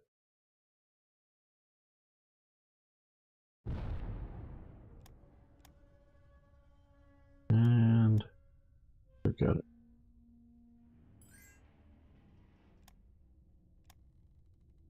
Australia, yes, you can have rare materials.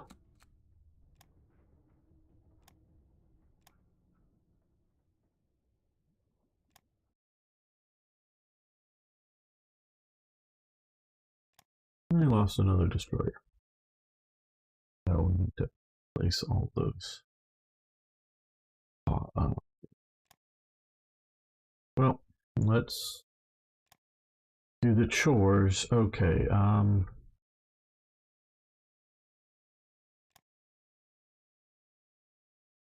Find a reasonably large deposit of. Oh, there we go. And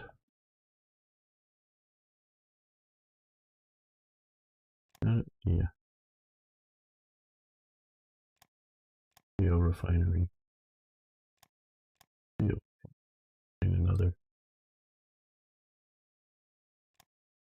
largish deposit, maybe.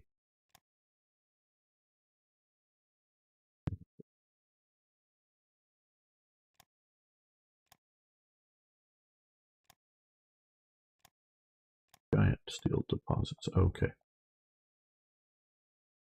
That's where I all should have gone, but well. Coal fields.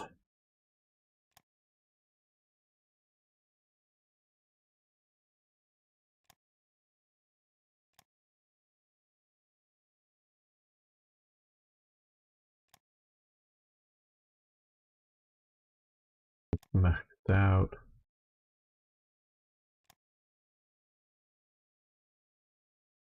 There.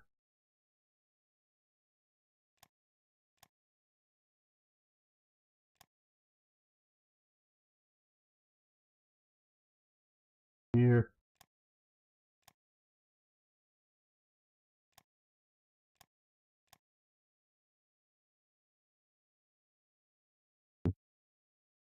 Three. There we go. Well, that's another big deposit. Okay. Rare materials. Huge rare materials up here that we could. 21. Yeah, let's.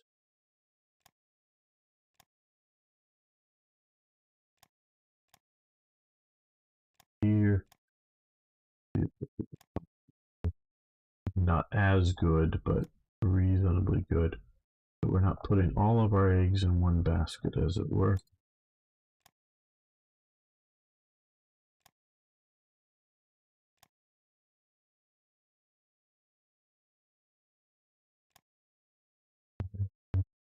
Okay. Philadelphia. And this. Okay, there we go. Now we have some tactical Air Force and patrol wings as well. Now, what I did do before, though I don't. Did I send them out?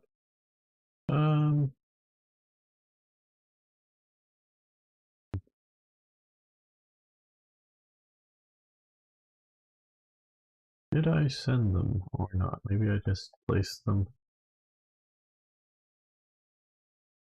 Well, let's find them this way. Oh, wondering what I'm babbling about, but this group. Okay, oh, they came up to Scapa Flow. That's right. So what I want to do is, and I didn't do this right. So what we will do here is grab these. Naval bombers are better at going after, are better at particularly going after ships. More effective. Flying boats are better at spotting ships as well as submarines. Submarines are the harder ones to spot. So,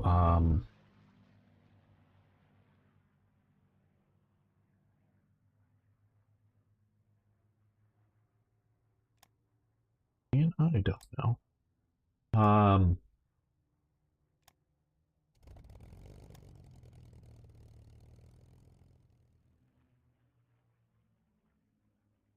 Little no. Let's see about putting you.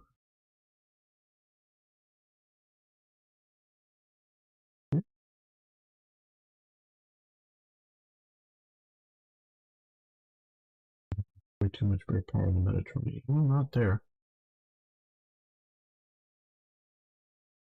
Okay, they're maxed out there. Well, maybe. Well,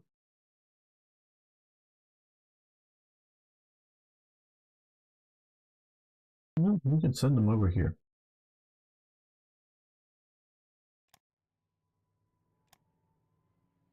All the way down here. Let's see if they'll make it there. Guess they'll get jumped by Japanese fighters. Maybe we should have. And let's set up another motor torpedo boat group. Send out to the Philippines because that one group out there has been doing really well.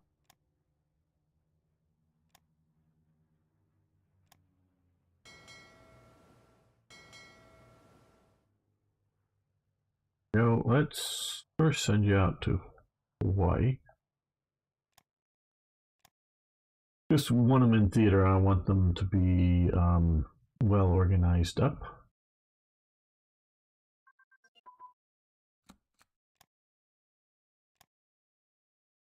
Standoff tactics advance. Okay. Go. Combined arms defense advance.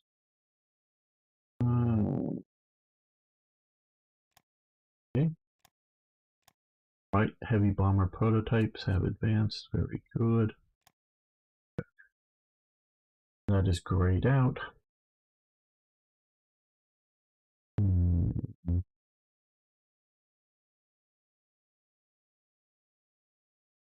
These are more important to do now, I think.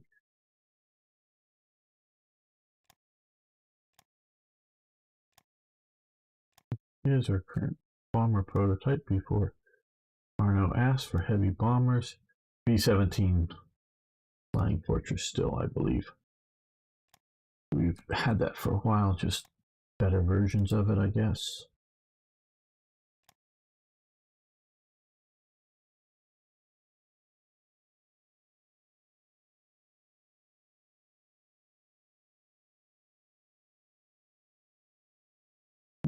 Got a flying boat tender. Yeah,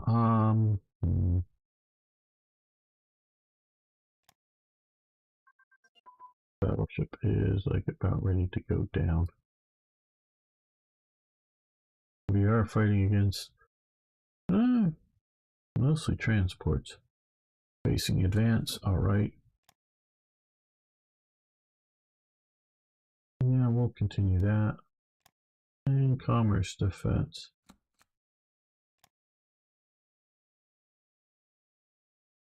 Yeah, I do want to get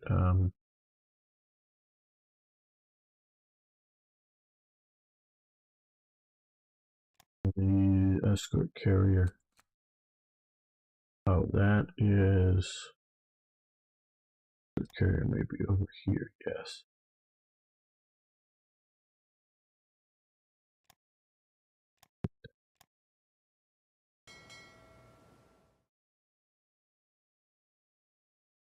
Okay, yep, we lost to Nevada.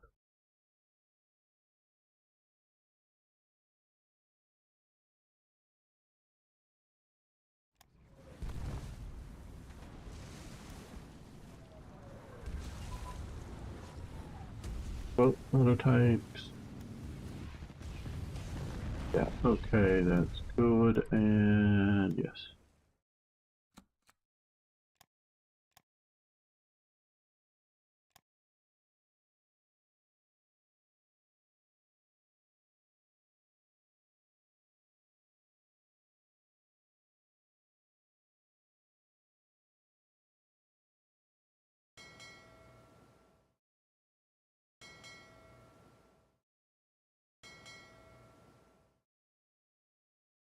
Or did these guys ever make it here? Yeah, they made it here just fine. Okay, well, get yourself organized. We're doing okay holding there, I guess. Keeping the Japanese busy. They're retreating back a bit further. Our Navy asks for more money. All right. Okay, Bing visits the boys. Bing Crosby, singer, actor, and the battle again out there. The forever naval battle. Party rally. Let's do the party.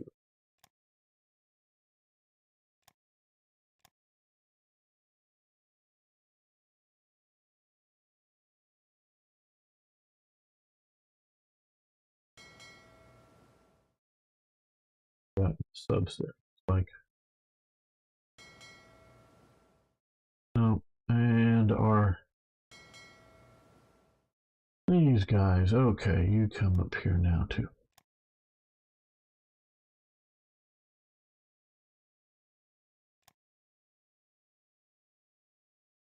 I was really hoping to get in and push on the Italians, but not looking good here, and don't know how they're still getting so much supplies. And integrated support. Advance.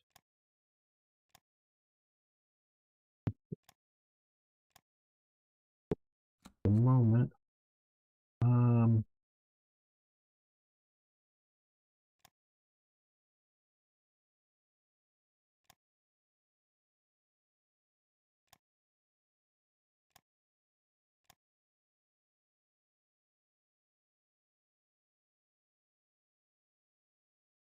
How are the Germans doing? Not terribly well. They've yet to take Leningrad.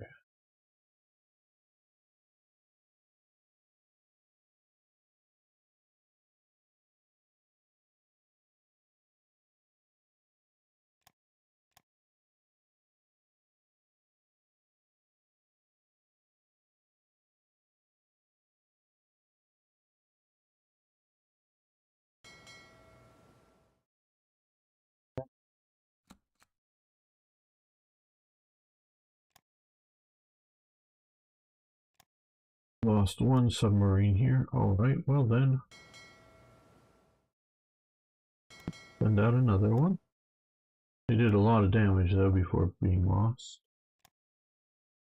See all of that. Well, let's put you out here, convoy asset.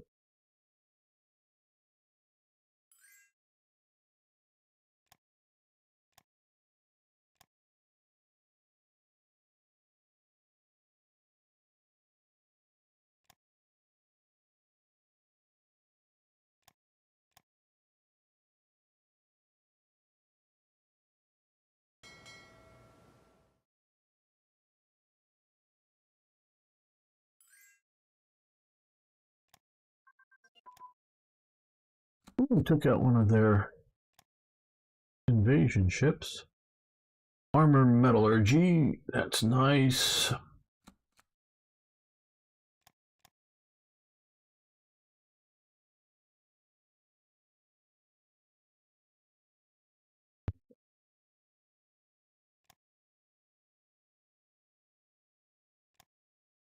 Yeah, these or should have started doing these, probably would be the better word.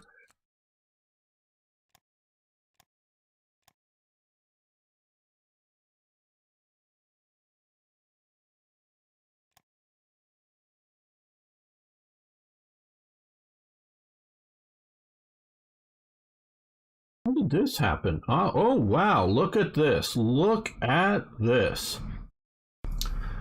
The Australians have done a major naval invasion. This was done by the AI because I do not believe this is scripted at all. So they invaded, I presume, into here. Not even going to try to pronounce it. Got one division going to try to sweep up much of these islands. And the others are moving around here, trying to get Java back into possession. How interesting. That opens up a new front there for the Japanese to deal with. That is good. Got to keep them tied down on many, many fronts.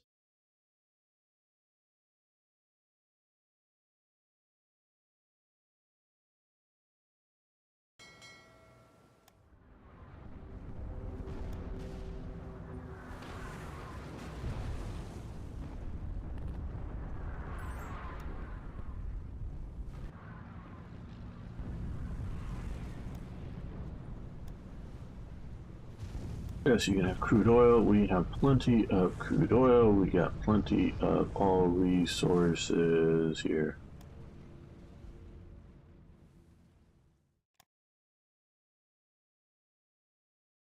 Yep, once we were America. We may be America again someday, but not yet.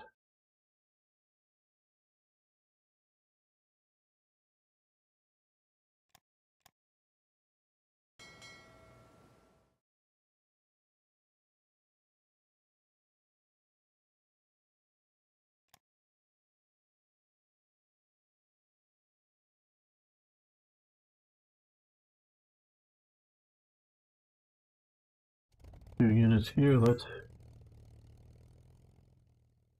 R.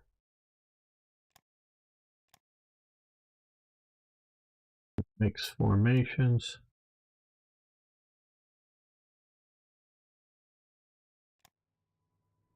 Too far out. Okay, let's then put one here, naval striking.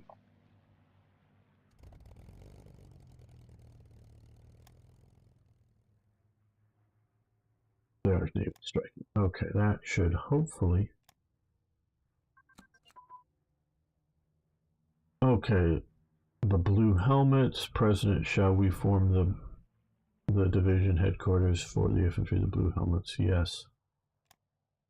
Sure. Someday we'll get to building these infantry divisions up. Special purpose armor. Marines will have their cool armor someday when we get around to building it.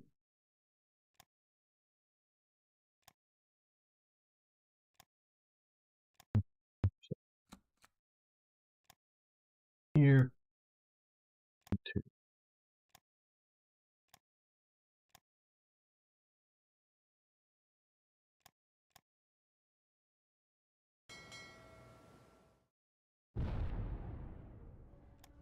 Yeah. Halsey, well, you've been out here for a long, long time. Okay.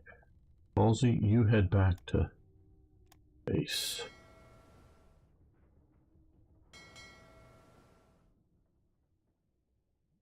You head up here and reinforce them.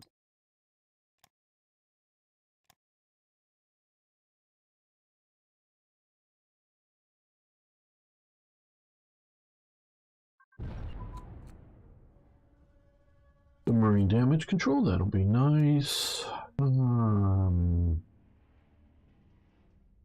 Grayed out, fine, good.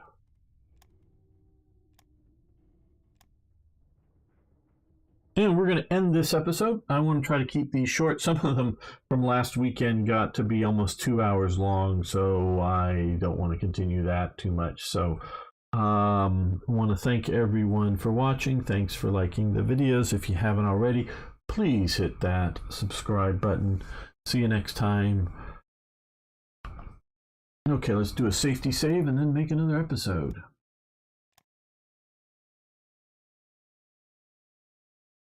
I know the clock isn't moving very fast, but there's a lot of action going on.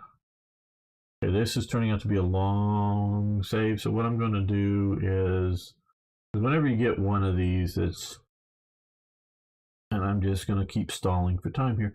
It takes a long time to do. You want to reboot your Hearts of Iron.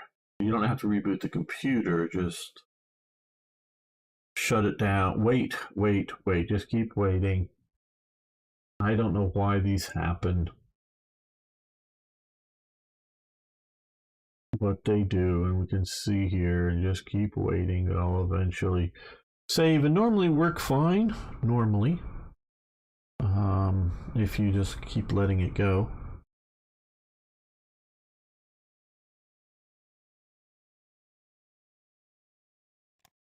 All right, there we go. So we got that. So let's quit. Here, we'll just be starting right back up here. So I know your screen is black. Don't be afraid. Pretty colors are coming soon.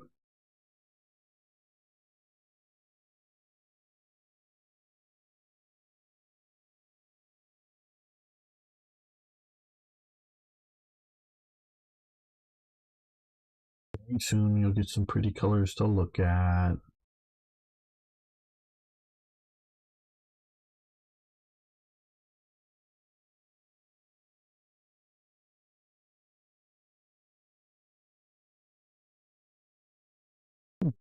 Have colors, you can see things now.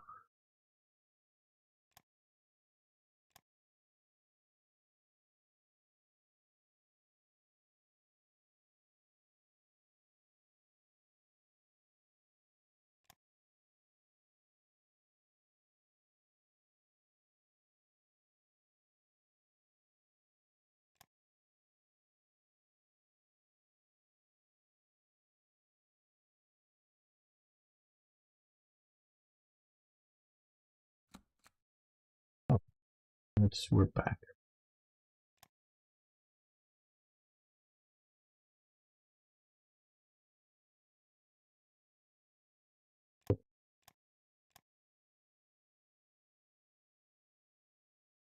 Welcome back, fellow armchair generals. This is Gamer 1745 with my continuing playthrough of Hearts of Iron 3's Black Ice 11.2.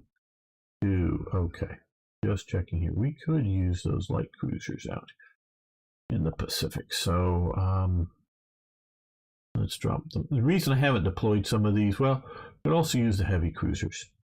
So what we're going to do is we're going to deploy the heavy cruisers here, the light cruisers with them. You want to, if you can, to have a relatively balanced force.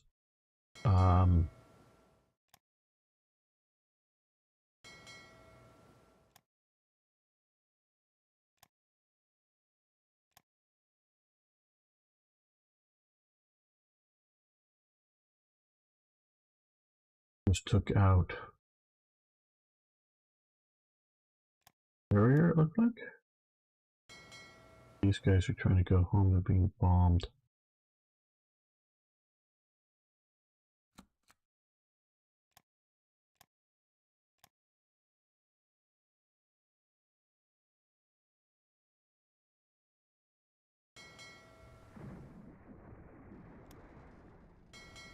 Here. Put these two together. They get escorted while they're heading out to Hawaii. Honolulu to be exact.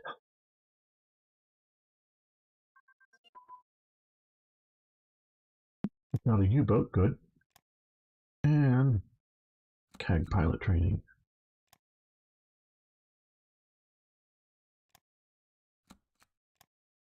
$1942. We should do assault weapons.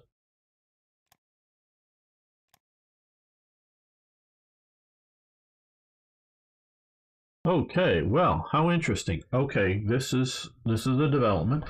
So the Italian pocket here has been presumably destroyed. Maybe it is theoretically possible they could have had a bunch of transports sitting off here and evacuated off to them. Theoretically possible. I don't believe they did, but that is in theory possible. But if that didn't happen, destroyed a bunch of Italian units, which will not be fighting somewhere else. We've definitely seen the British move a little further forward than here, but they're going back and forth. So that is fine. We have got these guys now fully reorganized back up, and we're waiting for, well, the subs to get there and the transports to get these invasion capable transports. But I don't know, I may even try to go for here. See, if I go for here,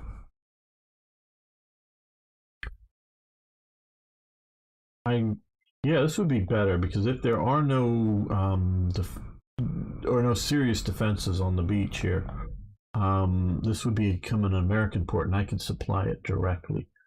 mentioning supplying directly. Okay, we're building some more convoys. Good. Let's build some more.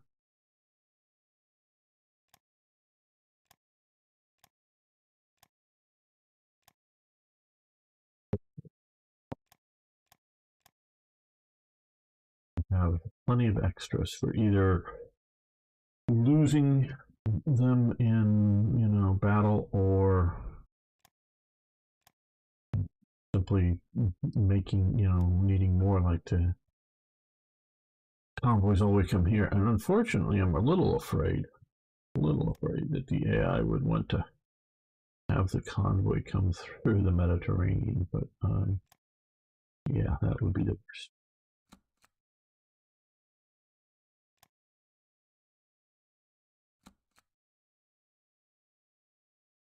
Now we're starting to do taking more of the enemy out. They are taking out of us up here.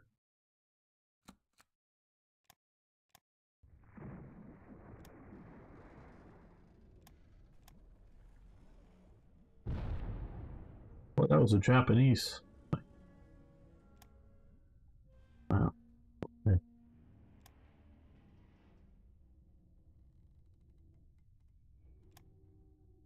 Yep, and we report we managed to sink. There's Japanese stuff going on out here. I wonder what the hell. Fighting with Germany or something? Okay. Australians are still moving around here, looking doing fairly effectively, it looks like.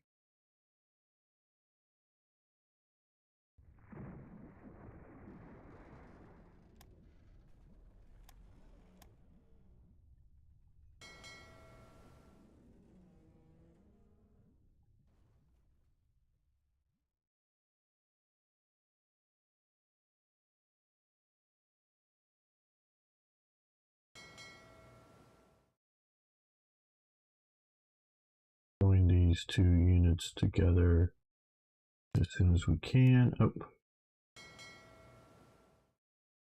Oh, wow. Okay. Good thing we sent these guys out here. These guys are in bad shape. King's group is in bad shape. Now I want to keep that blockade up. So, nope, not to Yorktown. But that's doing well. That's doing reasonably well. Okay, so reorganization.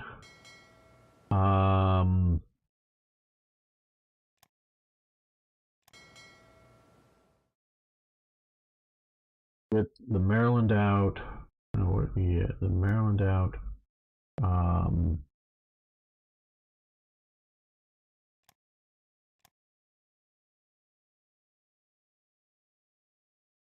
West Virginia back in. Baltimore in.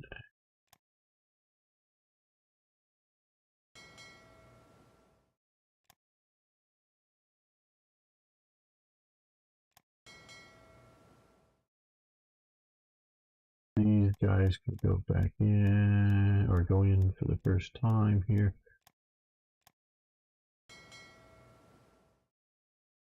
And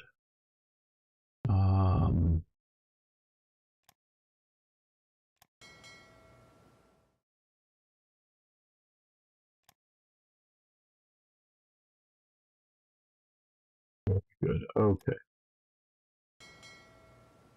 Division 2. Okay, you guys head there as fast as possible.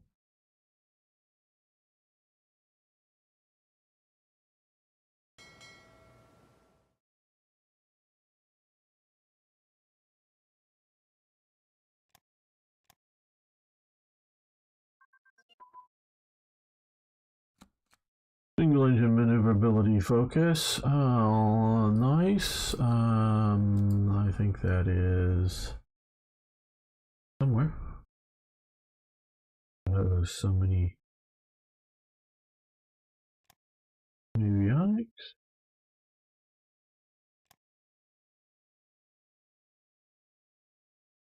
There. Okay, that was a one and done.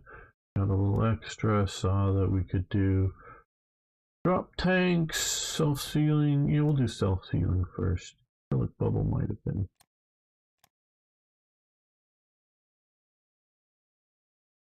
tags back. Oh, we need to do the fake for the real Missouri. Well, we'll just drop it here.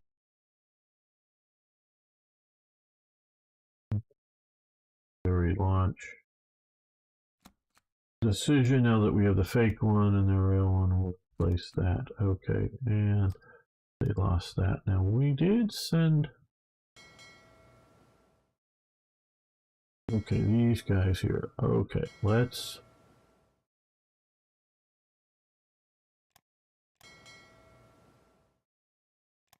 add the Iowa to you.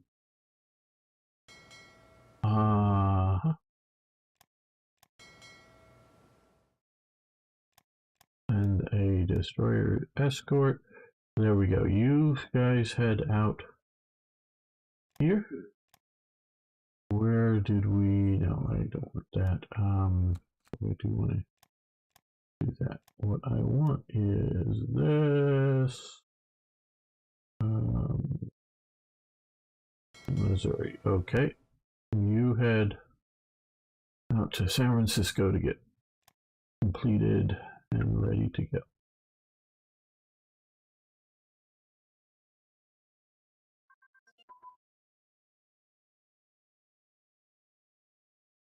And pilot training. Advanced.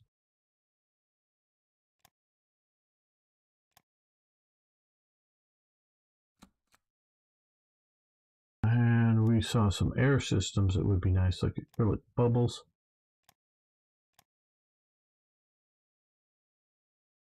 You know, talk about two things here. I think you guys like the action, but you also like to hear me talking about stuff. You're probably, many of you are familiar with the ME-109, the Messerschmitt 109 fighter, and picture in your mind, you know, the cockpit and where the pilot is sitting, and the windows that he has on the German one, and they're all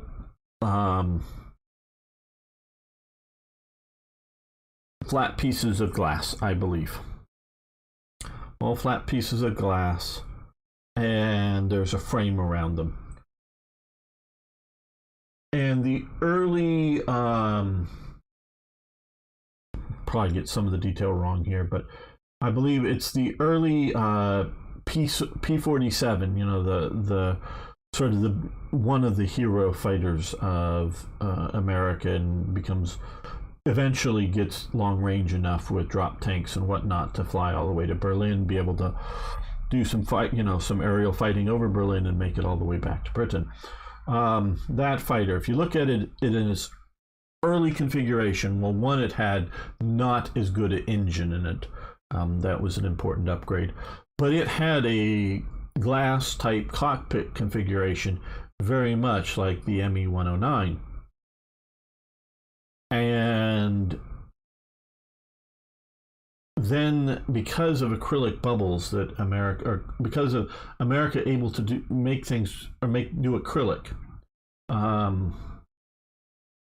they're able to get rid of. They're still keeping some of the right behind the head of the pilot, sort of armor plating in the seat and whatever. But they were able to cut back the sort of fuselage behind the pilot's head and create this bubble that, you know, that he can move his head around and see so much more area and see so much more with peripheral vision, and just be that much more effective, because it's seeing your enemy is one of the biggest issues with any combat, but with fighter pilots, because whether it's the Germans, the Americans, the British, the Japanese, they all really like to boom and zoom if they could. And that is, or zoom and boom, I don't know whichever one is, boom and zoom, which is to come in like out of the sun ideally, but just come in out of a position, often from a higher altitude,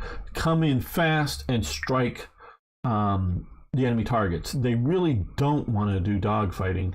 Sort of becomes a myth that the Americans think the Japanese want to dogfight, They don't. They want to come in and hit with surprise and then just pull away. So no dogfighting. Come in, strike, and pull away.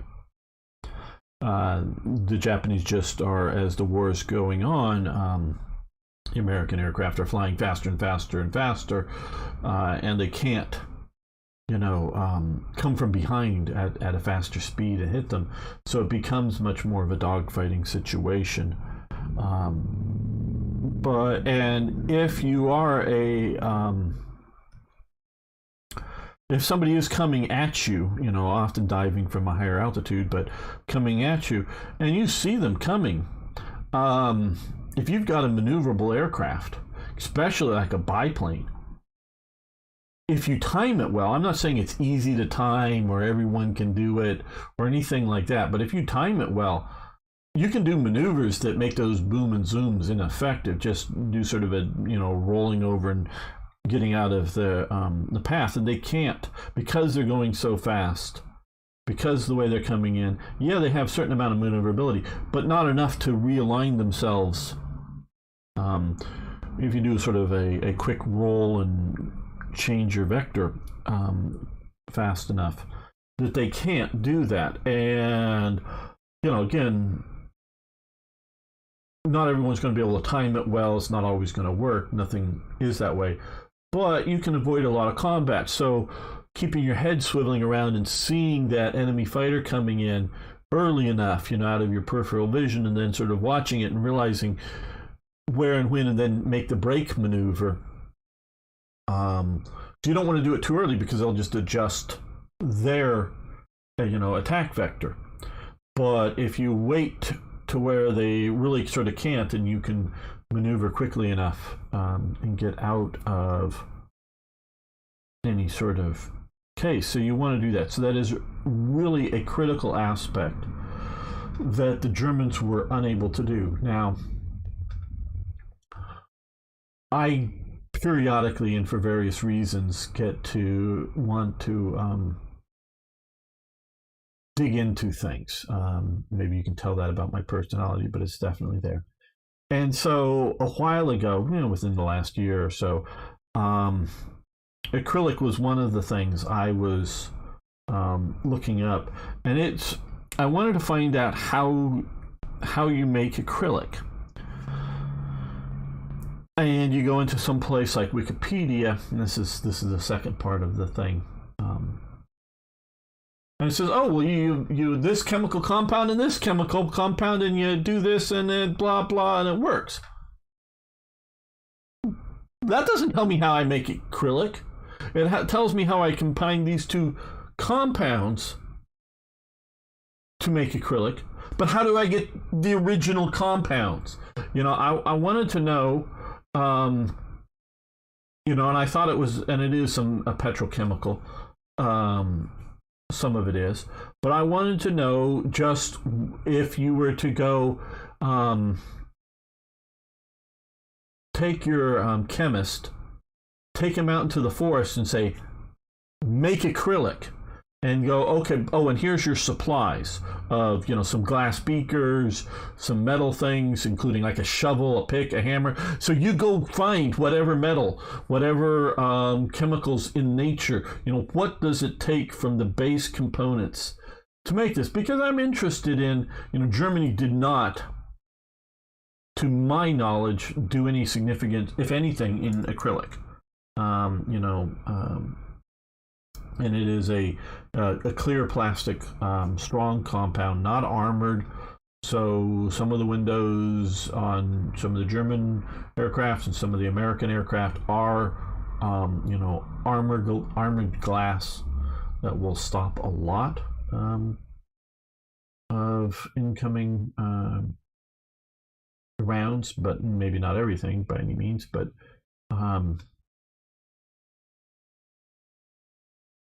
if you see the enemy first, well enough, early enough, you can avoid some of the stuff. So I wanted to find out, and it's really hard to at times, because they'll talk about certain chemical compounds, and you do this and you do that, and you get You get acrylic, okay, but I wanted to know, what would it, did say Germany have access to the materials to make acrylic, and that's the type of thing I was trying to dig into. Now, to tell you about how far and the superiority of why, America. Okay, so you have this acrylic compound that I think and it's been a while since I looked at this stuff up, and if you want to, you can go in and look at it. I think it's an element of a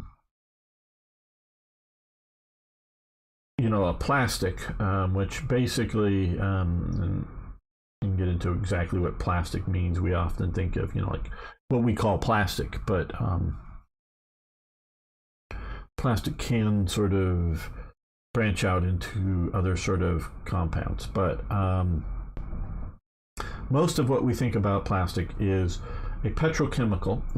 Because some of those are available in coal, might come from that. Now, all of you people, hey ZZ, good to have you here. All of you people out there that want to shut down the oil industry because oil industry be bad, you're crazy, people. Everybody who wants to shut down the oil industry wants to shut down the coal plants. You are misguided. And Greta Thunberg and all these people that demand that we stop all this stuff. We can talk about the millions or billions of people that would die. If you stopped all of producing all the energy that we stop now, a lot of people are going to die because their insulin will go bad because it needs to be refrigerated. Wonder how Europe's going to deal with that. But maybe they don't have, maybe they'll just, who cares about the people that need insulin? They'll just have to shut their power off in their homes so that their storage of insulin won't last and they'll just die.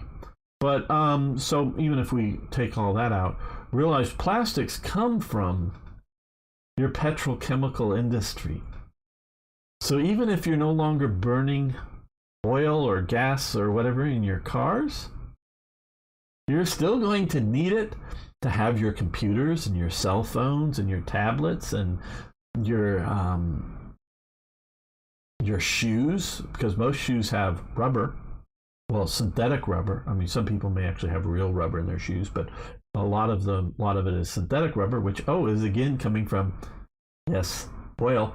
So you need your petrochemical industry. Now we can talk about pollution, but also, you know what? We get rid of too many greenhouse gases like they want us to do. They want us to radically reduce our greenhouse gases. You know what's going to happen, people? If we get rid of our greenhouse gases, the plants are going to die because they need greenhouse. Yes, greenhouse. Plants do well in greenhouses. Plants need greenhouse gases. They thrive off of greenhouse gases. They do wonderful off of greenhouse gases. So,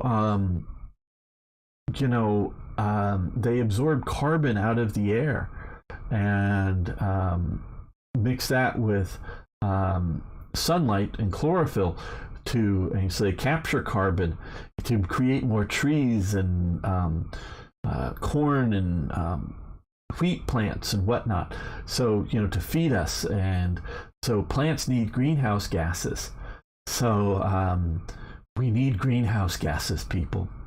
We can talk about too much pollution, because trust me, I grew up in LA in days when it was much more polluted than it is now. Too much pollution. We can talk about clean air, clean water, sure, certainly. But wanting to get rid of greenhouse gases? No, it's not good. Now, we might want reduction in some places, I say. If you look at recent photos of Antarctica, man, that ice pack is fucking huge. You can't even get to Antarctica, the continent, from a recent photo that I've seen of Antarctica, satellite photo. Can't even get to Antarctica. You gotta fly. Hey, Martek. Gamer was a Californian. Yeah, I grew up in California. Martek. Some of the governors that I won't remember Reagan as a governor, but I'm too young for that. But Ronald Reagan was a governor of California. Duke Majan was a governor of California. Pete Wilson was a governor of California. All Republicans. We used to have a Republican majority Superior Court, what would be like Supreme Court is the one Supreme Court in the United States, but each state has its Superior Court, which is equivalent for state laws. And I knew two of the judges that sat on the California Superior Court. So it's, the Supreme Court of the state of California. I knew two of them, and they were both very conservative gentlemen. California used to be a conservative state with, San Francisco being the nutty left wing. So plants aren't going to die because all this stuff about reducing carbon is made up. Well, they're trying to, we can talk about what is made up or not, but I'm just saying that if you reduce carbon emissions too much, plants aren't going to do as well. Yeah, they're not all going to die because animals will produce a certain amount of carbon, but they also want to shut down places like in the Netherlands right now. They want to shut down cattle production and other animal production, but those animals breathe out, and that breathing out helps the plants. So yeah, not all plants will die, but plants will be less healthy. And if you might notice that plants near highways do really well. They grow really vibrantly because of all that carbon coming out from the cars nearby. So yeah, it goes back to the old sort of European conservative idea, old one, not current one, but old one of managing nature is the way to do it. Not try to destroy humanity for some fake nature thing. But like I'm saying, you need petrochemical industry. You need it because humanity cannot effectively survive. And I know there's a lot of people that want to reduce down the numbers of humanity. These people, the sort of like modern day Nazis. Some of them are racist based. Some of them aren't maybe racist based, but they like the Nazi program of reducing the numbers of humans. Also communists realize that, people often talk about how religion has caused so many wars and deaths. Well, did you know in the 20th century, communism caused more deaths? There are 100 million deaths, within their countries, not by fighting wars, but communism caused 100 million deaths. There are more deaths than all of the wars of religion put together killed. So yeah, communism in 1 century did more death than all of religion. So however bad you want to think religion is, and it's, the Protestants and the Catholics fighting, or the Christians and Muslims fighting, killing people for religion. Yeah, I'm not saying it's a good thing, but all of that is not equal to what the communists did in just 100 years. So yeah, if you're really looking to help humanity, are you wanting to support communism? It seems to kill a lot of humanity.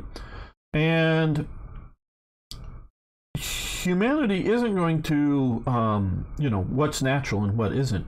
It is simply man-made, is man not part of nature, so is not man-made stuff natural. But let's, we want to talk about natural fibers or something. cotton and wool clothing and saffron clothing and flax clothing and whatnot like that. Yeah, natural fibers are cool. I wear a lot of cotton. Yeah. But nylon and other synthetic fibers in clothing or in whatever is also very helpful to humanity, and humanity should not be based, quote unquote, just on nature. Those are also evil people that might not want to come out and say that they want death camps, and may even emotionally not want death camps, but just want to implement policies that over time shrink the size and scale of humanity. Evil people. But yeah, so I was trying to look into where acrylic comes from and whatnot. Now, and part of this was is why America during World War II is just such an overwhelming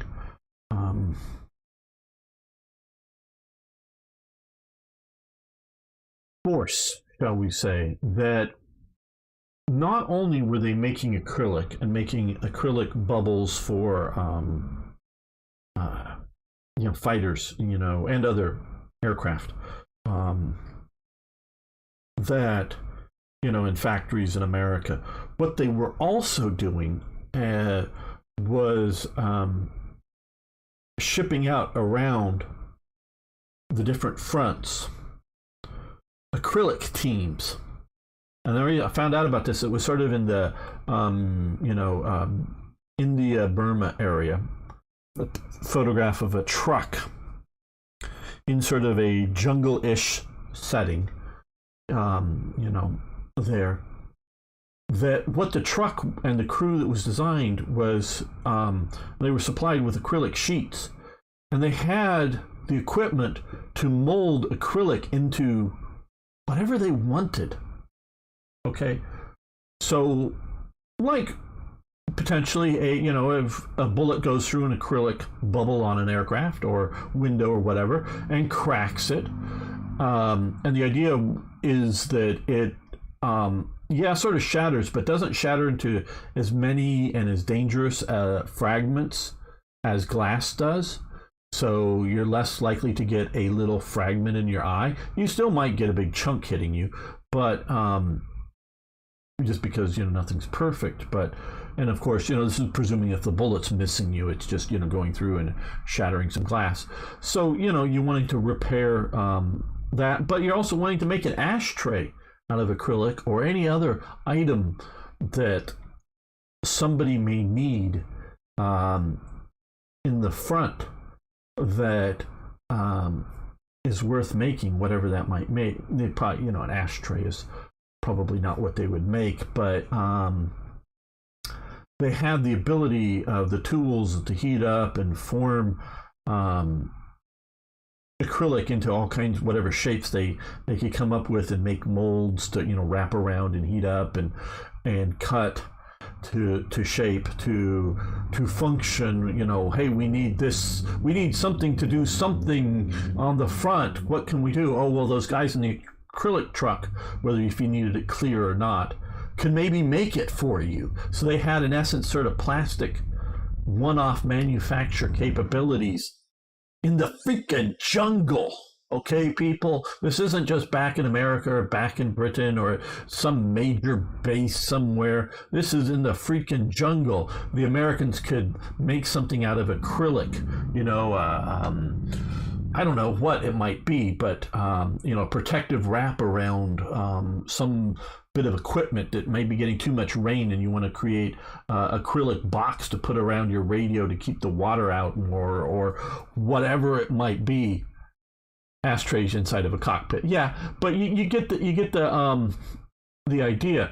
So the Americans got this out to the front lines, that they were and so these trucks weren't designed to like chemically make acrylic, but you supply them with sheets of the stuff, like big window pane sheets of the stuff that they could fabricate stuff out in the front lines. And so they, this is just something that goes beyond what anybody else could do in the world at the time. Even the British, the Germans, the Japanese, the Russians, whoever, that they were able to build and produce things globally, supplied from America. And that is a lot. American combat troops, American military leaders eventually become equal to, if not better than, everybody else in the world. I'm not saying they were better than everybody else. And you can look at like the German army. There were very, very good divisions, and there were very, very poor divisions with, quality within the German army. So, you can have your favorite division, British or German or whatever. They may be equal to American in fighting skill and capability, but the ability to supply the ammunition and the artillery and all the other stuff, artillery pieces and the logistic supports that really make the American capabilities worlds better than whoever it is they were fighting. Oh, we have our air command. I know we've gotten some of these things that appeared around here. Okay, well, good. We have the 10th Air Force. I should be paying attention to that. But, well, what we can do is we can send you over here to deal with some revolting partisan types. At least that would be an effective use of them. Okay, back to playing. Okay, our subs have got here. Let's move just a single sub here. Let's put you up here to convoy raid. I don't know if they're actually even able to get, shouldn't be able to get through there. So I don't know how these people, no, we're gonna convoy raid. And let's get another one. There's one off seems to be the way we want to do this. Let's come down. No, that's too far. Okay, well, let's come out here. I guess we can move somebody there. I didn't want to put them in Kenya because it looked like we were getting a supply problem there. I did want to contribute more to their lack of supplies. Maybe it was because America was the only place in the world that wasn't bombed. Well, yes, to a point. But South America wasn't bombed. They weren't able to do it. South America has plenty of resources. Sure, certainly it has a big jungle, which has lots and lots of resources in it. Some particularly because it was a jungle. But not all of South America is jungle. I'm not going to say there is none, and we can take a look here. Okay, there may be a little bit of jungle up here in Argentina, but most of it, and Chile and Peru, yes, right, on the far side of the mountains it is jungle, but a lot of this is not considered jungle territory through here. Very habitable. They didn't do it. Mexico certainly didn't do this stuff. Canada wasn't bombed. They weren't able to do it. There's multiple reasons why America is, maybe still today, but definitely was what it was then. One, yes, we can readily say scale. It is, at this time, 48 states, and it is equivalent to 48 European countries of various sizes. So it is scale. Yes, part of it is geographical, strategic isolation from attack, shall we say. It's not isolated in the sense because it has lots of trade abilities with the ocean, where Russia, Soviet Union, whatever you want to call it, is sort of isolated in that it has very limited access to the sea. It does have, maybe readily access to Europe, but the rest of it starts to, this is all we can see down here. This is deserts, mountains. That's not too bad, but down here you're starting to get into remote mountains for Iran and Turkey, if you want to call them that. And then, of course, Afghanistan, more remote mountains, more deserts here, inhospitable plains and mountain areas in Mongolia. And even out here, it ain't terribly hospitable. So, in a way, Russia is more isolated than America. America is sort of way out on its own, but because of the seas and whatnot, it's able to communicate with everywhere in the world.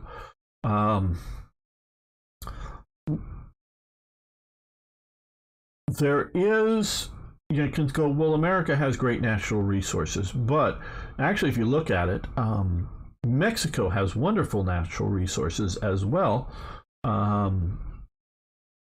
Even very much at this time is pumping out the silver, but they don't do very well with the natural resources they have compared to America. So, and it is a fairly big place, so it does have the scale. It does have this sort of, because once we've sort of stopped our border wars with Mexico, the U.S.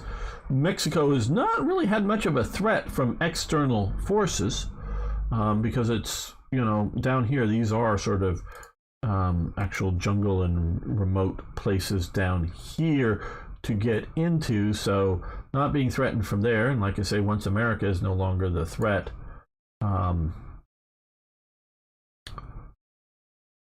it's no longer threatened from the outside. Now, of course, Mexico has been going on and is currently under a what would be functional as civil war, I would say, narco civil war, into the 20th century. Well, hell, America invades, yes, no longer border war conflict, but it's hunting Pancho Villa under Blackjack Pershing while World War I is going on. So, so Pancho Villa and the banditry in the Mexican Civil War is going on at the same time as the been ongoing since basically since driving the French out. They've been up until World War I, ongoing civil war, and they're back to civil war. So why are they in civil war? Well, yeah, various reasons. And I would say one of the large reasons is cultural. So yeah, okay, so it's big. America's big. It's strategically protected, and it has a lot of good natural resources. All very true, but I would have to say culture. Yes, if we were just looking at an individual small state somewhere, Maryland, these sort of 3 provinces here or whatever it is, because this is over here, it's New Jersey. Yeah, that wouldn't be a terribly big country, but it is big. So it's its scale. So there are several reasons why, and if you just I am a culturalist. I believe that culture is the primary determinant difference in large groups of humans. Not talking about an individual, but why large groups are successful. Now, your culture is developed in a particular location, and your culture will change over time, and it will change as you go to other locations. Now, because of air conditioning, we are able to keep our culture even now, even though we're in tropical areas. Because trust me, before air conditioning, there was American Civil War. That's Florida. This is Florida. This is where like 90% of the people are in Florida, the state of Florida, and it's big enough populace to be a state. This is just wasteland mostly down here. As air conditioning is starting to come in, yes, they finally build a railway down to here, but it's mainly just in the winter time. The rich people come from New York when it's all cold up here in New York or Boston. The rich people would migrate down to here during the winter, hang out when it's not so bad, and then flee. It's air conditioning that keeps them there. So, let's see. What U.S. murdered original population and took their lands? No, we didn't murder anybody, Ragar. That's silly. Then it thrived because it easily access untapped resources. Good evening, gamer in class. Sorry, late to the lesson. Hope it's a fun lesson. This is why, well, it was number one in World War II, yes.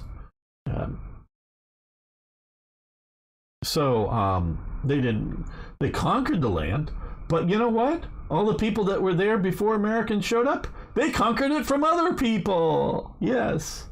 They didn't murder anybody, they conquered people. You know, that's what, there's a great, I have it saved, a great YouTube clip of an American officer talking to one of the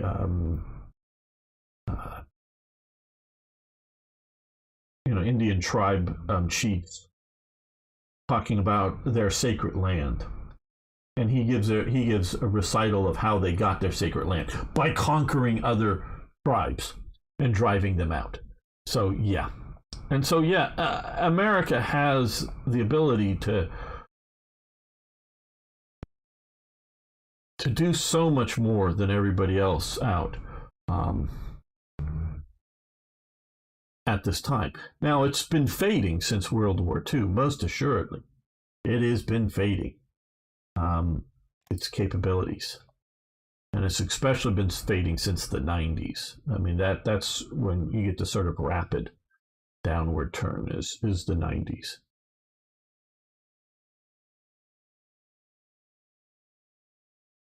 Alcohol vulnerability. Okay, well, disease. I don't know how good we have numbers on reduction because of disease. But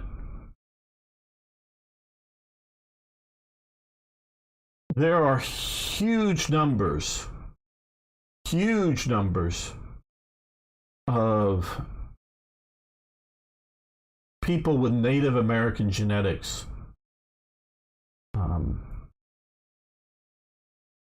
still around in the hundreds of millions, because all of the Mexicans, or virtually all of the Mexicans, I mean like 99 or 95 to 99% are have Native American genetics.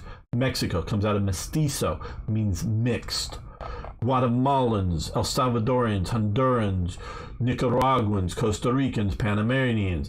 Okay, Colombians. You get down into Colombia and Peru, sure, like Mexico, you will find an elite that is predominantly Spanish blood, but most of the people are mixed. Cuba, again, yeah, there is sort of some elites that are mostly Spanish, but most of them are mixed. You get down into like Bolivia, you're starting to talk about majority genetically Native American, to use the term, and similarly in some of the places like Paraguay. Now, get down into Argentina, this was very underpopulated. I do believe when, pre-Columbia.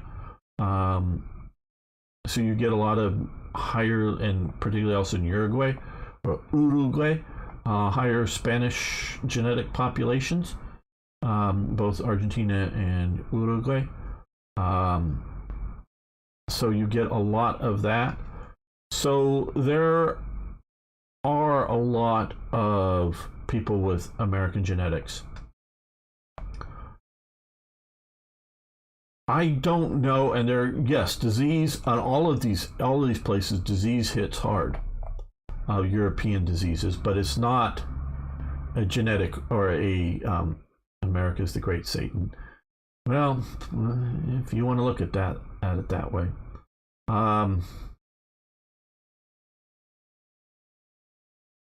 But I really think the population density, they did have very limited agriculture. Very, very limited. It was mostly a hunter-gatherer society. Where down here, they had agriculture. Okay? This whole area didn't support very many Native Americans, Indians, whatever you want to call it. It could not support it because it was just freaking grassland with these bison, what we call buffalo. Buffalo are a different beast, but the bisons were here. The Indians couldn't do anything with those damn bisons, or hardly. What are the Indians going to do? Okay, you have these Great Plains, you have these bisons that are wandering around out here. What the hell are the Indians going to do? There's a bunch of bison over there. Let's run at them.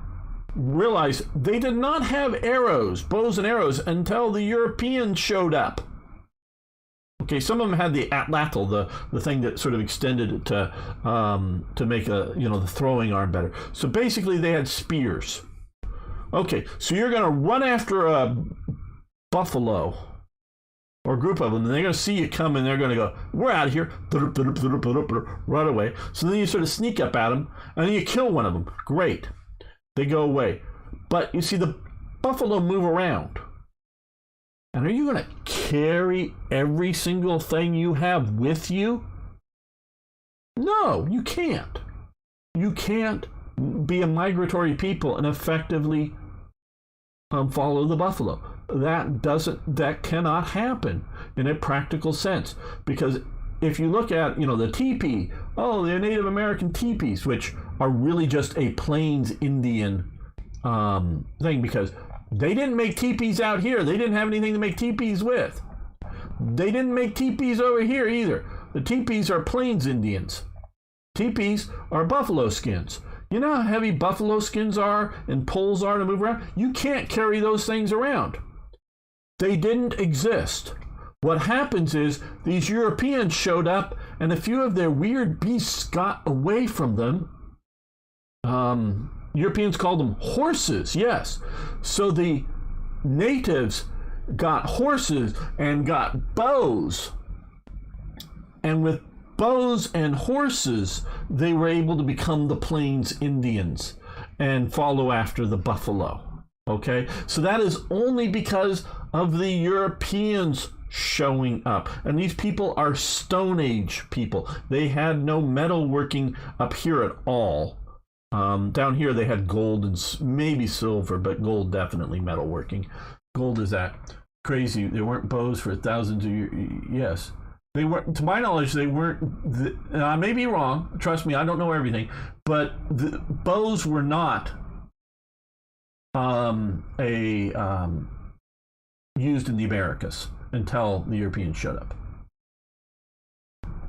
Some European nobles murder boars by spears, some of them. Okay, well, spears, yes. Now, how do the Europeans hunt boars with spears? Mostly, not entirely, but mostly either from horseback. There ain't no horses in the Americas until the Europeans bring them. Or from doing the sort of situation in which they would build a sort of a wall that's sort of like a funnel, and then get beaters to draw, make noise and scare animals into the funnel, and then as they were funneled down, then they stab them with spears. That's how they did a lot of their hunting, with spears in Europe, the nobles. But rarely, I'm not saying it didn't happen, but it really wasn't like lone guy in the jungle wandering, or not jungle, in the forest wandering around with a spear to hunt a boar. That is very, very dangerous, because the boars will like to hide in the undergrowth and then rush at you and surprise you and gut you. So it's not, but if you're on a horse chasing them, stabbing down, yes. Or if you get them scared and driving towards you out into like an open field, and then you can use them, yes, spears. So did they have double denim back then? Nope, Star Streak. So, actually, I remember how nobles did it for fun. Hey, boar, I'm here on foot. Boar charged to murder him. Noble dodged and mauled the boar. Yeah, but that is not going to supply a society with food. That's going to entertain a few nobles and give them, premium dinners once in a while. Yeah, for the adrenaline rush. So all of this land in here, much of this land, not all of it, but much of this land is not going to support your Native American. So they weren't here in numbers. I'm not saying there was 0 people or anything like that, but you're going to find small communities. And yeah, I know that there was supposedly, they're thinking building very primitive city-like societies in this part of America, along the Mississippi River and its tributaries. Yes, nothing like with centralized plumbing, but sort of what one term would be for it. And these terms vary in different regions, but wiki-ups, which would be a sort of branches and leaves type dome structures kind of thing. Minimal sort of wood, not like we would think of wood housing in Europe, but because again, they did not have saws. That's a metal thing. They had only had stone axes. So cutting down a big tree was of significant difficulty for them. Not that they didn't do it, but it's a significant difficulty for them. So most people didn't live in big, strong, built homes. Yes, some of these things, they very well may have had, vertically placed logs around, a fortified city or something. So yes, they did cut down trees, and you can do that with stone axes, absolutely. But it's still a limiting factor. So I do believe that there was a population reduction because of diseases and brought over by the Europeans.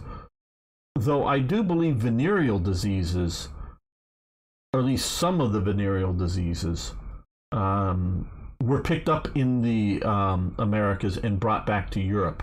Someone can check on some of that stuff. So that heavily infected Europe. I read that the oldest discovered arrowhead in North America was 5,000 years old. Well, maybe. Beam Slam, I don't know what. And my understanding, and I can be wrong about the arrow thing. Maybe they had arrows. I do know they had the atlatls, which was it's a stick that you hold in your hand, and it sort of goes backwards towards you, that you set a light spear in it and throw it. And those might have had what you would call an arrowhead point on you, because it would be a flint made, we'll call it an arrowhead. So I don't know if they were shooting bows and arrows, or simply they had a flaked steel, because those aren't like the big spears that you would shove into a bison or shove into a woolly mammoth or whatever. They were sort of throwing spears kind of thing, lightweight javelin type things. So that might be what you're talking about. I'm not sure, but I thought it was Europeans that were introducing the bows. Could be wrong. I definitely know it's Europeans are introducing the horses. So maybe they had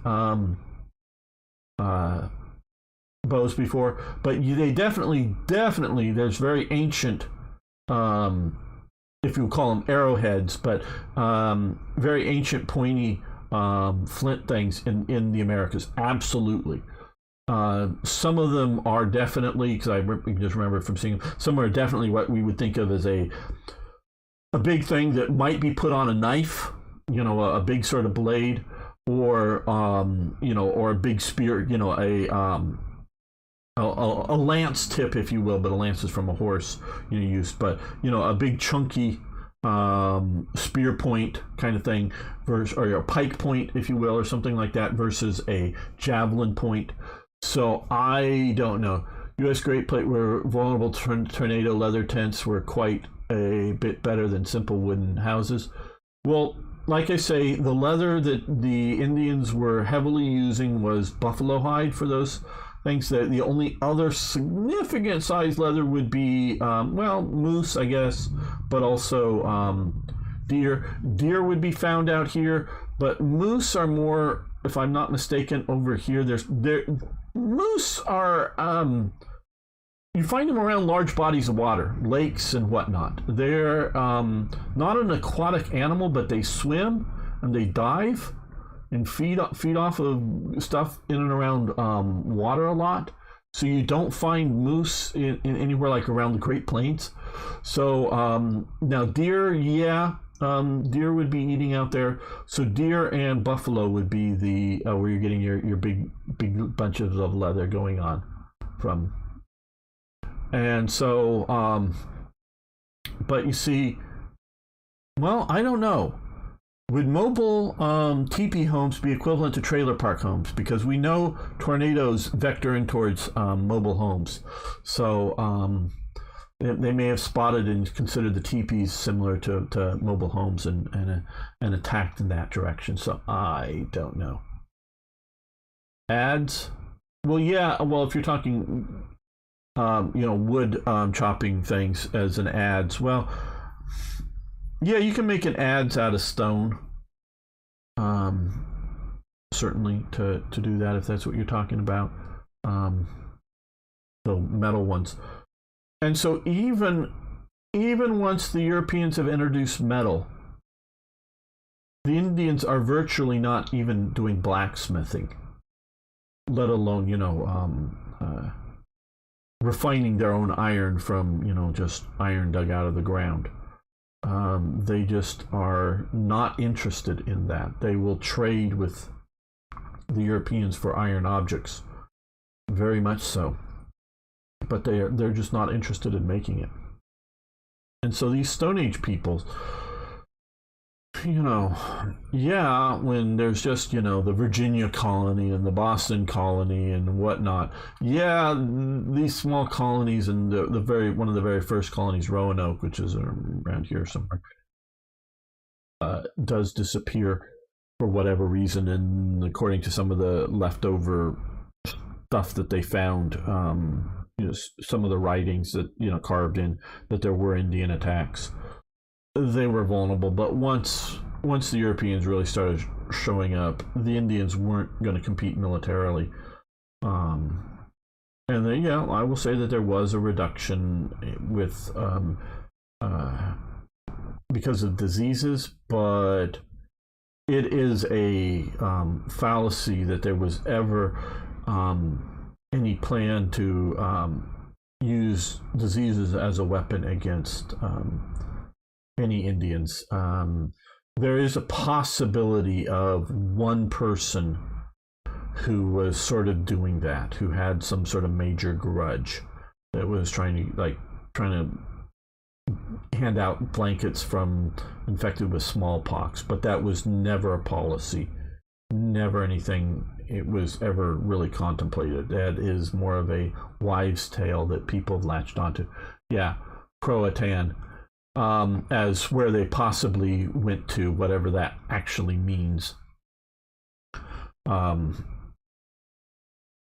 Could have been an Indian name for a particular place or region, and when people showed, particular tribe's name for a particular place or region as to where they were going, and when they asked around to the other tribes where, what, I don't know, hadn't heard of it. So that did disappear. So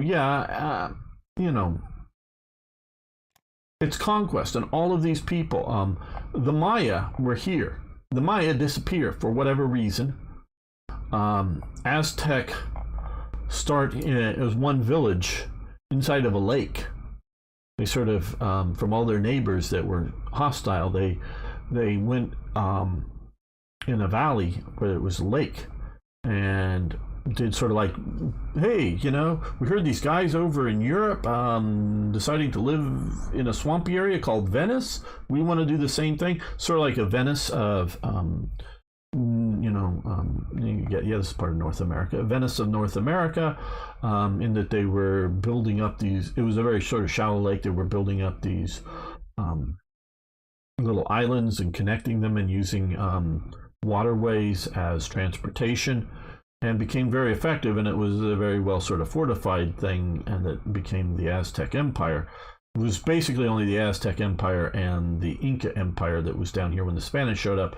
And there's some of the really ancient stuff here that way predate the Incas, the peoples that are lost to time. So yeah, none of these empires or groups were the first peoples, as like they like to be called in Canada. First peoples, well, they were the peoples before the Europeans, yes, but supposedly some people have looked at some of the genetics that there were multiple waves of peoples showing up into, they think mostly showed up first into North America and then migrated south into it in like 2 or 3 waves. So yeah, they were conquering each other and whatnot. So like I've said before, the colonial experience in the Americas and Australia and New Zealand and places like the Philippines are really going into places that are like Stone Age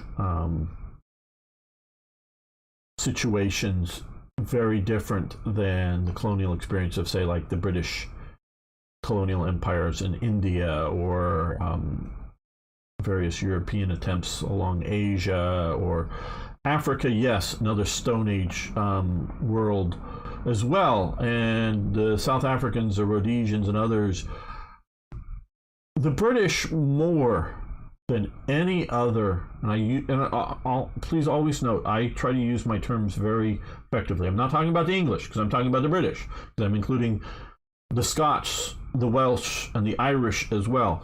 Really tried to not just exploit the locals for profit or exploit the local region for profit, like mining or whatever, but really try to improve the environment. And they came to stay in many cases, in Rhodesia and South Africa. They came to stay and build as well. And not just like show up, make some money, and go home. It's like the Portuguese, in Angola and Mozambique, even, most of the people that came, the Portuguese that came to Angola, they wanted to come in, work there for 20 years and retire back to, Portugal. They weren't coming to, most of them weren't coming to build a home. They were just coming to exploit. The British were trying to, also in Kenya, they were trying to build and establish a permanent situation. And we're looking again, which all of sub-Saharan Africa is virtually Stone Age, when the Europeans are showing up. So, and I'll say this, it seems like, unlike places like New Zealand, Australia, and the Americas, it seems like the Africans want to live in the Stone Age world and are moving towards it again. The one place people can point to that isn't getting worse is Botswana, but that's a desert and there's very few people in it. And they're doing well. But everywhere else, it's like, hey, we want to be Stone Age again, kind of thing. Yes. Okay, well, after that controversial statement, I guess it's time to end this episode. You don't have to agree with me, but I do think I present my points well. And if you want to disagree, please do so. But do so in an informative why you think I'm wrong kind of way, and I'll happily read it. Might not change my opinion, but I like to have other people's viewpoints. So thanks to everyone. Please post. Thanks for your support. See you next time for Yes More, Even More Hearts of Iron. Okay, well, let's save this. And I think this is going to be a good place for me to end the stream today. Tomorrow, I'll be back. I can say we'll be back, so I hope Arno will help me out, and maybe Starstreak will help me out, and we'll play some War Thunder and have some fun. And we may talk about things too, as well as just playing and hanging out. So hopefully you'll join me for that tomorrow, 9 o'clock Pacific time, 9 a.m. So hope to see you then. I will be streaming Tuesday Order of Battle. So if you want to, what time Infantry Thunder? Well, War Thunder, 9 a.m. Pacific time. Tanks, yes, we're going to be doing tanks. We may try someday again enlisted, but we'll be doing tanks. So tomorrow, just because I'm not ready to jump back over. So yeah, Order of Battle Tuesday, and then of course back next weekend, or that's over on Slytherin. Back next weekend for more streaming next weekend. So thanks everyone. I really do appreciate everyone is here. Martek, Starstreak, Beam Slam, Rhaegar, everyone. I know I'm forgetting. Well, of course Arno and others. Thank you all. See you soon.